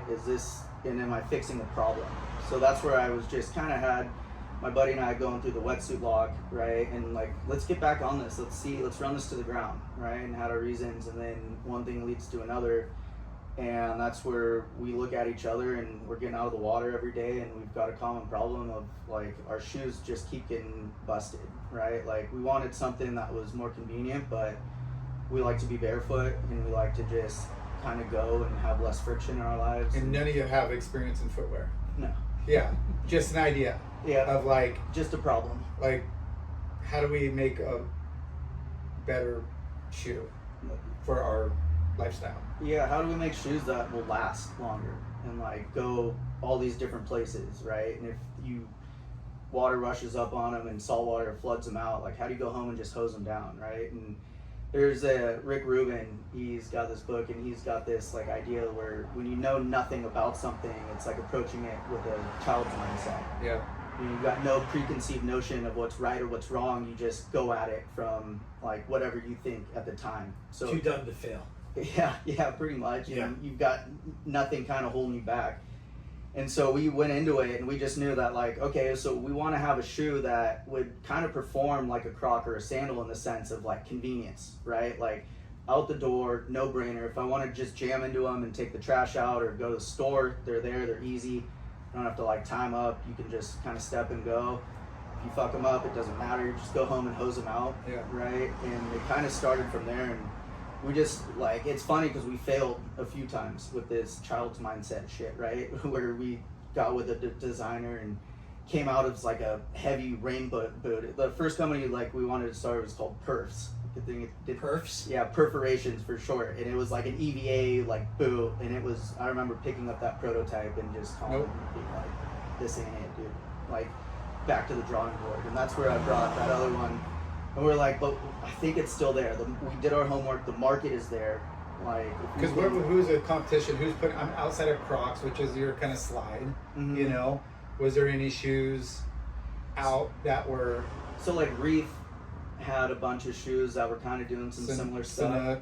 Sanuk, yeah, Olukai is kind of in that market. There's a travel shoe that probably sits the closest called Tropic Feel, and they're all I kind think of. I've seen an ad for that on my feed. Yeah. Yeah, interesting shoe. They great company. Like we took a lot of like looking at what they were doing and seeing some stuff, and their whole thing is like, and kind of where we were at is amphibious shoes. Like you can get them wet if you're hiking and like you need to go through a river to get to a waterfall, and then you know it drains out and you can clean them off and be on to the next thing. But we wanted to sit closer into the ethos of like a sneaker though. Yeah. And so like I said, if we could compete with all this functionality but have something designed like a sneaker, that's where I want to live, because then we're not necessarily novelty, right? Like if we could be an everyday sneaker that functions better than what you might have, lasts longer, stays fresher. Yeah. Like how can we sit in that world? So we looked at a lot of those and decided like we finally linked up. We failed again, and on our last kind of hurrah, we were like, let's give this one more try. And I decided, I go, enough with this like Mickey Mouse designers. And I ended up like using my recruiting background, and we recruited this dude who like worked in, I think he was at like Vans and America, and then also simultaneously he developed running shoes. So I was like training for a marathon at the time, and really nerded out on the whole like anatomical build of like a running shoe and the foam stack and all that. And so it was. Who's the guy you're talking about? Paul Kwan. You know, this guy knows everybody. It sounds familiar. He like lives up in Long Beach now. He's like a runner by background. I don't think he surfs. He designed skate shoes or lifestyle shoes, but he's like a true like runner, like enthusiast, like legit. Yeah. Paul Kwan? Mm-hmm. Okay. And so like what we ended up designing was this like shoe that has all these different elements that come into it, and like our pillars were versatility in the sense that you can wear it places like a sneaker. Yeah. Right? Like you could wear it out to lunch, you could wear it wherever. Your toes aren't going to be exposed like a sandal or a Croc. We wanted to have something that was extremely comfortable, so we built it on that anatomical last, and you can, like I took that thing 31 miles in Yosemite, like down the Tuolumne. Everything hurt on my body except for my feet. Like it was brutal. Are they made for running too? My buddy's running them, but I feel like if we go into the running world, we're the worst running shoe. Yeah. You know, so like we kind of steer away from that because running shoes are like science. Yeah. And then we want. You got to have some deep pockets if you want to freaking compete in that world. Yeah. I mean, shoes in general, but like that's serious business. Yeah. You know. And it's like people are super critical, and they don't really care as much. Like running shoes can be as goofy as you want because you're out there as like a master class mindset running on a trail. Like what do you give a shit what it looks like? It's purely performance. Yeah. Right? And some people care about colors and all that kind of stuff. So we wanted to take all these different ideas, and like it kind of just grew from where we wanted like a versatile sneaker that we could easily hose out and keep fresh to all these different things started kind of getting pushed into it. Yeah. And this is where we ended up today. And so how many refined models until this here? so we went, the Rain Clown Boot was the first one. I call this one the Mushroom Shoe. This was our second one, which I was telling him that was classic. We got set up with a meeting, and I legitimately walked into the meeting and presented that like dead serious to everybody. And they were polite, but I call it the Mushroom Shoe because you look at it from some angles and it resembles a shoe, and then you turn it a little bit and everything just starts going sideways. Yeah. And so that was like the second thing. You can see elements in that we wanted to take over. Is that 3D printed? Yeah. Yeah. And then that's where we said, let's bring in the right person and let's just take one last shot and do it right. Yeah. And he was cool. He hooked us up with a factory, and it's like a tier 1 in China. They do Globe, they do Paul Smith, they do a lot of really high end shoes. And that's where going back to like we needed to make sure that the product was there, because if people are out there wearing them, then. So when did you? How old is this project now? How many years? So 3 years, but we finally got to launch. I think it was like a month and a half ago. Oh shit! And congratulations. Yeah. It was dope. We got a lot of love from like friends and family, but all my marketing buddies would talk shit because we did it with all the tariffs and stuff. We couldn't really pipeline and be like we're self-funded 100%, and at 150%, we would just be pissing money away to just bring it in and say we got to meet these timelines. So we were kind of just waiting for things to shape up, and as soon as it went back down, we did it and just launched from a standstill and spent all our money on our product and getting it to the right place, and now it's kind of all unfolding in like real time. Now we're like the lull of like the friends and family has slowed down, but we've started like bringing in some really talented people as far as like getting the brand and the name. Like I've got this vision for it where it's like, I don't know if you remember like the old Spike Jones movies, like music videos. He used to be like Busta Rhymes, where he like creates this like world that's grounded in reality. And that's like every time you see, you know, Cadence, I want to build this brand where it's like funky and it's got this own world, and it's kind of like you're stepping into our world in a sense. And we've got like this content house that's working with us now. They actually did the motorcycle ride out in Chobu. They like did that whole thing, and like they picked us up, and he actually saw them the same way. Asked my buddy like, what are those shoes? And then saw him again, and then hit us up, and he's like, yeah, I think the product's there. Let's start doing some stuff. So like we're now going out into it where I'm like, if we can get like the content creators and the storytellers on board, right, and start really elevating the brand to where the product is, then we start looking at pushing like all of our traffic there. Then we start really taking our shot. So it's an exciting time for us. So you're selling direct to consumer? Mm-hmm. Okay. And if people want to get them, where do they go? CadenceShoes.com. And it's without the A, right? It's CDNCE. Yeah. So, I mean, to market product now, I mean, it's always been tricky and hard based on the product and the timing and everything, but like you need advocates, you need people out there like doing real life, you know, promotions. Like, hey, I got these shoes, and you know, I thought it would be, you know, like more interaction content is kind of like showing them out. Like we noticed Brett Simpson was wearing them at his Huntington High School like thing, and for us that's like bigger than anything, just to see that we like sent him a pair. He was one of the first people to follow us actually. I don't know if we tagged Huntington or something, and we were so stoked. We sent him a pair. And then the biggest thing for us, we were like, dude, he's wearing them. Right? Because like there's like customer acquisition costs and all those like fancy things in digital advertising, and it's like, but if you give somebody a pair of shoes, and then it's like a ripple effect. If somebody notices, it's organic, and it's like that's where I was kind of going with the marketing. It's like you need to get on the people that one are going to use it based on like their lifestyle, you know, like whether they're the river, hiking, the beach, or whatever, and they're going to post like, oh, you know, I got this new shoe and I can't believe how killer it is because I'm doing this. You know, and it's full ripple effect, but you know, it's having people that are stoked and passionate about like a product that maybe it's exclusive. Maybe they're not careful on who your advocates are. Right? Like people can sense when it's not real. You know? And I mean, and that's kind of our biggest thing is going back to like, do we make something within this like tribe or community that they like and it makes their lives better, right? And if so, like how can we continuously give back to and feed into that community, not just take and co-op, right? Because like you're saying, people will see through that, and if it's not genuine and we're just doing cheap things here or there, it's like you might get a small spike, but we're just like where's the kids versions? Because all I know, every kid I have is like, fucking, there's a puddle, let me go jump through it, let me go do this, oh, there's mud, you know, like they're just so abusive on shit, you know. Did you keep your day job? You still doing? I still have some bills to pay, so I'm still selling my time.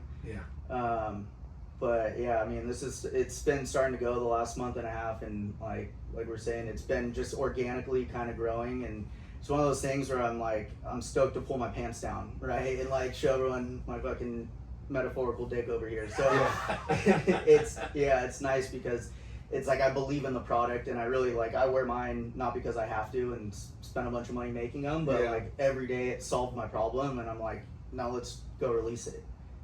That's awesome. Yeah. And it's risk taking, and it's finding, Lyndon loves this word, the white space. No, I'm just kidding.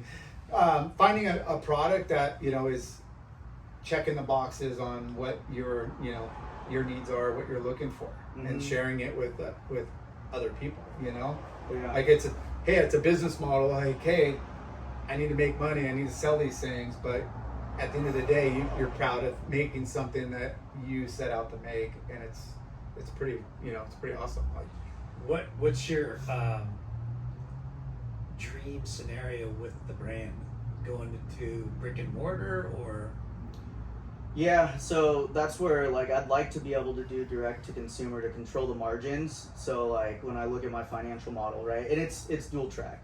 So if I can keep direct to consumer and push the demand, my negotiating power is going to be stronger as a no name than if I were to go under a no name brand. But it's kind of a double-edged sword, and with I mentioned tariffs, not to be too boring with all the nitty gritty, but we're looking at it just got pushed back up to 100, right? So I have to look at managing the business in a sense that if I take a massive big box order somewhere that's going to be, a few $1,000,000, and we decide to put the tariffs up to something that is going to crush a lot of the margin, that's a lot of risk to take on when I don't have to.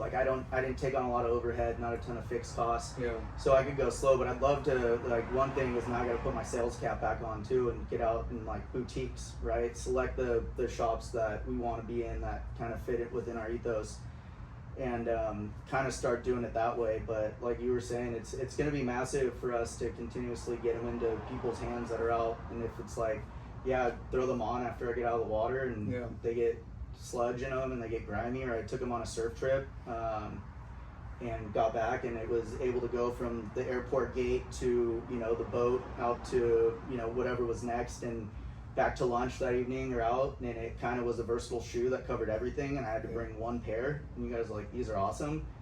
It's that kind of feedback is where we're kind of just sitting and growing organically, kind of doing a lot of guerrilla too.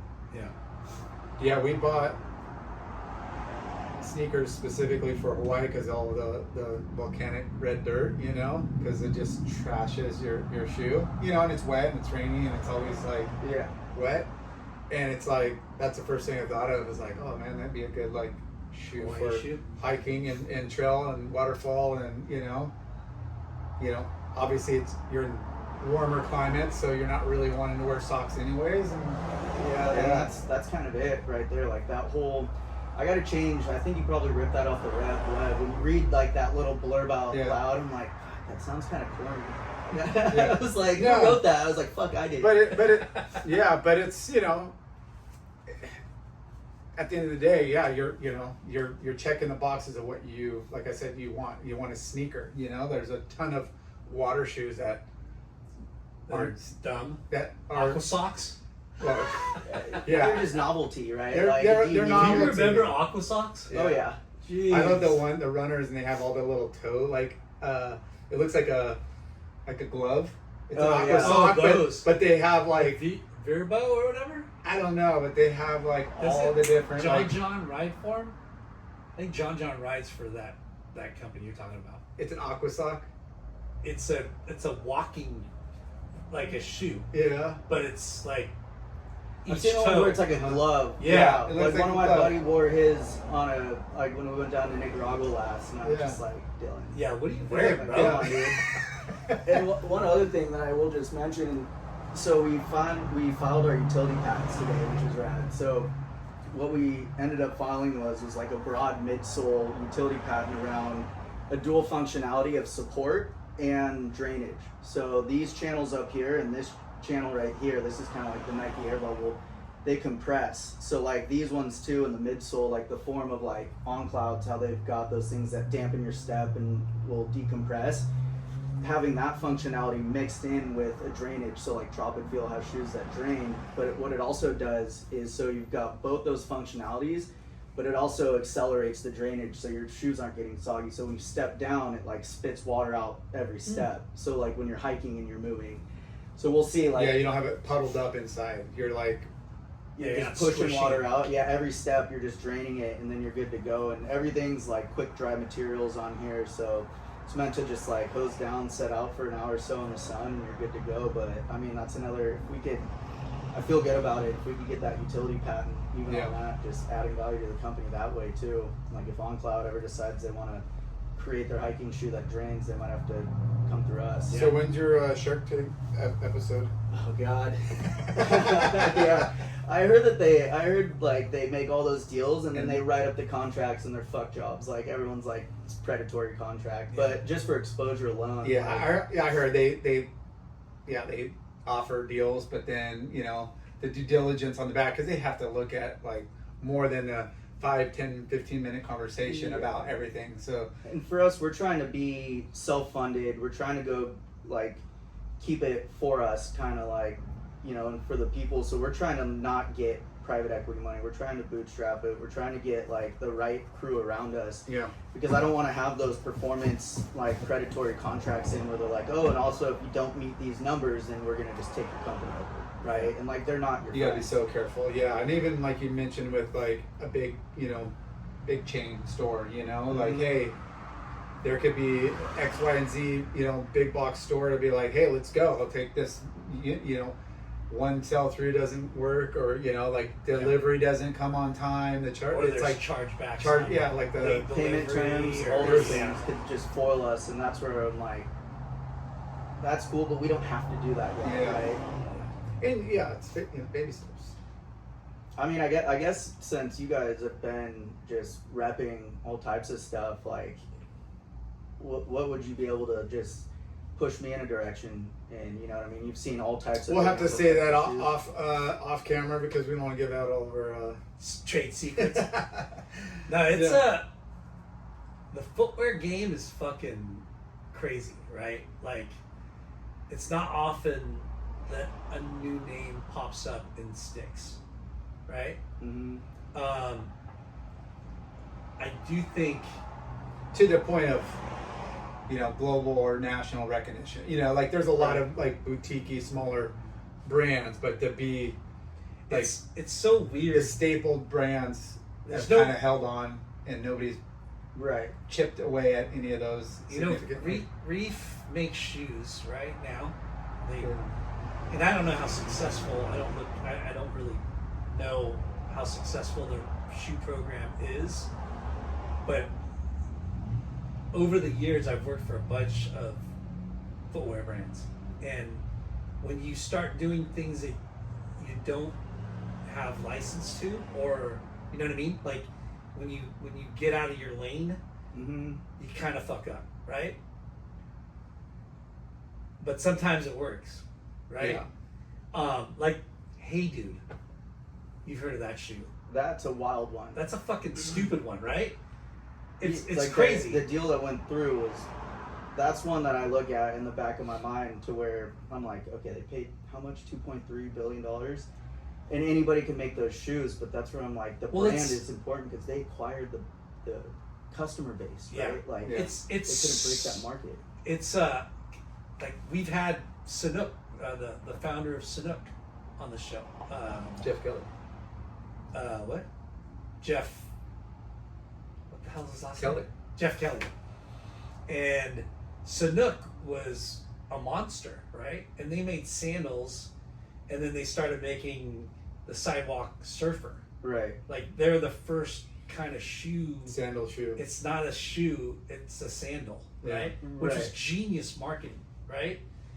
But the product kind of backed it up. And It worked. that thing worked. And then what was a bummer is that it created a new category that was part of the demise of the shoe walls. because it created hanging footwear. I was gonna say, like, now you go in and that's where you see them with the sandals. Like, Yeah. this HSS doesn't even carry shoes, but they'll carry Right. that on the sandal wall. Yeah, right? and You know, there's a bunch of different things that led to that, you know, downfall, but it was definitely when shoes, like, it's so weird because it's all trends, right? Like, the skate shoe trend was big and bulky skate shoes. Remember that? Mm-hmm. You had baggy jeans with puffy fucking skate shoes. Yeah. But when the pants got tight, puffy shoes looked dumb, right? Mhm. When the Lords of Dogtown, which is a Dogtown movie, Yeah. they were all wearing kind of skinny jeans and then Vans, and then Vans for a while was a shitty brand, yeah, and then that movie came Yeah, out yes. and the trends of fashion changed. It was like Vans and Airwalk for a while, right? Way Those back were in like the the day. two, and then Yeah. Vision Airwalk. streetwear, Vision Airwalk Vans. But I was in the skate shoe business at the height of skate shoe business. I worked at DVS, right? Okay. Remember DVS? Yeah. Dude, we were the biggest brand in skate, and we had Lakai. And those, DVS was number one in the skate. It was puffy shoes, right? Like, Mhm. and they made all kinds of different styles. That's when like DC, Circa, like, Yeah, like- all the 10 other brands I'm dropping. From like 2002 to 2008, when the economy crashed, the skate shoes were puffy, and that was when like Nike. It took Nike a long time to get in the market because they weren't they were a jock brand, right? Right. And then when they finally pierced the market, they took over. And then I don't know what happened, but they're not. New Balance is actually the biggest skate shoe brand right now, And which they're is like fucking bananas. they were dad shoes for a while, and now they're like high fashion. Yeah. Right. You go and you've got like the big. It's going after the youth, and it's going after a demographic that you kind of alienated for a long time and made it Yeah. cool again. It's a heritage brand. Like they could When I was in footwear, make it happen. I studied it. I had to study it pretty well, right? Because like you said, it's the youth market, skate shoes, right? But it was a $2 billion, $3 billion industry, right? Which these bigger heritage brands, because when you're a skateboarder or a surfer or whatever, your youth is what? You start buying your own shit at like 13 on up, right? Mm-hmm. And you're not wearing, you want to wear the cool shit, so you go to the cool stores like a Surf Shop or PacSun or Yeah, Zoomies. when mom and or dad Achilles. stop dressing you, and you want to be edgier and cooler, and, Yeah. And for a long time, the shoe market was just endemic brands, right? It was DC, like you said, DC, Etnies, DVS, Lakai, Circa, like all these brands killed it, and people had shoe walls. And then when Nike started getting into it, like all of a sudden, Nike became the coolest, the brand. biggest shoe brand, and then Adidas got into it, and Converse got into it, and it kind of created this weird like disruption where it didn't matter if you're an endemic skate shoe. It like anybody Right. could be a skate brand because they From bought what I it. hear too, that pendulum's kind of swinging. Like Nike's kind of hurting, and a lot Yeah. of the big corporate kind of stuff. Like a lot of the soul got sucked out of it, and you see it. Like especially there's a lot of really dope brands popping up, and Yeah. it's kind of like maybe good timing. Like I always hear like Yeah, luck, Yeah. right? Like to make it, you got to be lucky. Like Yeah. it's everything. I mean, we've had so many business, companies that people Yeah. that start brands, and there's timing. There's a niche. There's obviously marketing. There's there's too many variables to kind of be like, if you do these, they're going to be, it's going to work. Yeah. Right. It could be one that kind of snowballs the others. It could be two that, like there's just a lot of variables. But yeah, the shoe market right now I think there's a lot of room for newness. I think it's gotten so consolidated from the years that you were talking about, the early 2000s, where there was a shoe wall with 15 brands and like maybe 6 non-corporate, meaning like Nikes. There was more endemic brands than Yeah. non-corporate at But- one point in time. And then it flipped, the wall shrank, and now there's 4 brands on the wall. yeah. Right. And it's, Adidas, New Balance, Nike, and or Vans, Converse, probably, yeah. So there's definitely time Yeah. My to move something new. like for you sure. kind of ask for advice, right? Like it's crazy. I think the story you're telling, like the shoe that you can hose off, you can wear it anywhere, you can get them wet and then dry them off, like that is your point of view, right? Like your point of difference. It's the story that you're rallying around. Yeah. And I think there's a lot of people in the world that want the same kind of value, right? Right. But like I'm a firm believer in this world now. Direct to consumer is definitely a vital part of anyone's business, but you have to have some partners, Yeah. retail partners, to help validate your story. Because it's marketing, you're going to get those, it's just extensions of the brand, so Yeah. brick and mortar is they're going to give you space where people come in and touch and feel and, get a pitch from the sales, but they're also going to be like, well, we got to market what we're carrying, so it's extensions of the brand, and having the right people to like partner with is important, for sure. Yeah. But, I think, like I said, going back to where I had this hiking, kind of not a throwaway shoe, because it was, it's a super comfortable like runner, Right. to where, you could use this on a trip, but you could also wear it back on the plane on the way home and not have like, Yeah. Right. So there's ways to kind of 'Cause like, if you're hiking in Hawaii, you basically have to throw those shoes away. like it's like we leave them there. We leave them. It's like, oh, it's our kind of like just hiking. And so I'm just thinking of like how expensive baggage is like for people to travel, and you're not putting on a shoe that is just, you're gonna just trash. Like you're putting on a shoe that you could wear, Yeah. and it serves a purpose, but then you don't have to bring it back up there. Right. Or there's a lot of good selling points outside of the tech, and having the uniqueness, and you gotta have something that looks good. And I'm putting it right next to my New Balance, and it looks dope. good. Thank you. Yeah. That's massive. For sure. Obviously coming from you guys, so You're coming to the gift giving season too, so it's perfect timing. yeah. Yeah. No, we've got a lot of work. It's just little wins here, keep piling them up, right? And Yeah. then when the big one comes, like, be ready. So We've talked to we've known a lot of people that started and sold brands, and people that have, there's the organic, hey, I want this to be a lifestyle brand, and, I want it to be around in 20, 30, 50 years.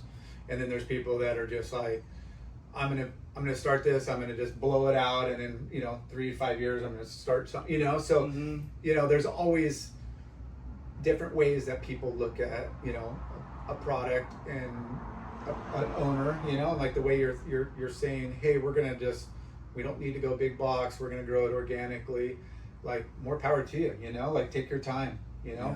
protect your equity of blood, sweat, and tears, and like be careful who you bring in as partners, or the trajectory of like ramping up, Right. because it's easy once that order comes in of that many units. Wow, fuck, How let's we go, gonna- how we we're rich. How are we gonna pay for that shit that they made? Yeah, but it's there's, you just got to kind of do what you think is right, and then as things unravel, you'll be a force at that wide juncture of Yeah, and Yes or no? like, I guess my main thing is this is all a vehicle of like freedom.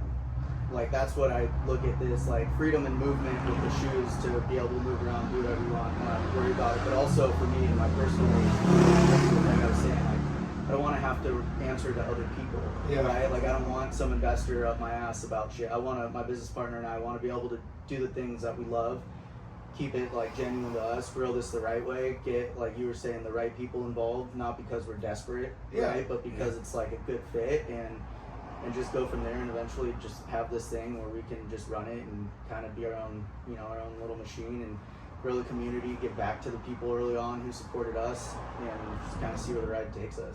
Yeah. Well, that's awesome. Congrats. Yeah, congrats, dude. Yeah, thank you. You're back in Huntington. What are you riding? What do you surf? Right now, I went up to my old man sled. I've got like my everyday DHD that I ride. That's like sits around 30, and then I got like a 36 liter. It's what is it? One of those like Hayden shapes, and I got it on a really good deal. And I was like, all right, I'll try it out. And now I'm nervous. Is it a Hypto Crypto? Yeah, I'm nervous. I won't be able to go back down like to a smaller board, but I think I will eventually. Yeah. Yeah, it's like we were talking about. I don't know. It's too easy. On camera, off camera, my back's all fucked up too. Like the first thing I do on my pop up now is like, like the old man shit. So that extra second for me is like, all right, that's kind of where I'm at. Good. Waves are pumping right now. Like That means it's like 4 foot. Bro, it was good size today. Yeah, Trust me. I drove over river jetties and it looked like there were some waves. There was some overhead sets, bro. A couple feet overhead. Yeah. Yeah, we were on at First Light out in front of the apartments and Today? yeah, it Nice. was fun for sure. I think all week we're set up. My business partner got his wisdom teeth pulled, so he sacrificed his to the wave god. So he's been out all weekend, all week and shit. So someone's got to do it. Yeah, you know, that's just the way it happens sometimes. We told him, we're like, dude, just push Fall. it. Why would you do it in fall? Push it, dude. And Spring, winter, like, you know. I think those fall. 4 foot sets, though. I think you wanted to hide a little September to November? No. Stay here. That's got to be the worst. Wisdom teeth. bit. Yeah. I said, get that tape. You sleep with it on your mouth, just fucking don't swallow the water. Yeah. Get out there. What do you need to fucking your teeth for? Yeah. Well, we got some parting gifts. I know Yeah. you brought us some shoes, and I'm really pumped to Super stoked. check these out and put them on. So these are a bunch of entrepreneurs that fucking, just like you, Foo Wax, Oh, hell yeah. right? The ickiest, stickiest wax in the game. Some icy sunglasses for you, Oh, sick. right? Dialed. Thank you. Skosh Industries. This is a speaker for your phone, Bluetooth. These are all companies you're repping right now, Sponsored. you're sponsored by? Yeah. Yeah. You can give this one to your lovely lady. She'll be psyched. Oh, yeah. Our friends at Make Sense, little air fresheners. Look at this. Also, we have a new sponsor called Living in Sunshine. So you can put your Foo Wax in that so it doesn't melt. Oh, sick. Thank you to Mahe, Ola Mexican Kitchen, the Brand, Sticks and Stones is a new restaurant they just opened up. Just went there the other day. Smash Yeah. burgers out of control. Did you go? Yeah. Nice. Super good. Board Riders Good. Cafe. Feel good. Sick. They do Smash Burger on Sundays. I know I was supposed to go yesterday, but I went to that I went Vietnamese yesterday. gala. They do it on Sundays, right? Sundays. Yeah. Yeah. Board riders. I took my wife. My wife and I went here yesterday. It was so fucking good. I could have ate my own, but we split one. And I saw Jeremy and Mark Beatty. Nice. Yeah. Who else? Murph Electric Bikes, Shoots, Sushi, Beers, Where's Shoots at? Oceanside, and Carlsbad. Okay. Bonsai Bowls. Bonsai. Yeah. Staple. I owe you. We owe you for Bonsai Bowl, and we owe you for whatchamacall. Ola. Yeah. Bonsai Bowl is staple So for good. sure. So good. Yeah. I'm going to try to. I got some black laces too. I don't know if they're in the box or not, but a lot of people are like, dude, why? I like black. They're like, why don't you go black laces? Yeah. Also, you're kind of in between, so I brought 10s and 11s. Yeah. I don't know if you need to size up or I'm gonna down. try the 10. This feels really good though. This one, because I have like wide feet, Okay. so sometimes a little bigger, just Thank because I you. have like caveman wide feet. Thank you to Future Fins, You. Ashland Hard Seltzer, Capacity Brewing, Malachi.com, Surfer Magazine, Skosh, and Clear. We are sponsored by Clearweather brand too. Yeah, they make great shoes. They make great shoes. Yeah. They're killing it. Dude, Thank Mike you. Miner, Great to meet you. Yeah. great to meet you. Nice to meet you, man.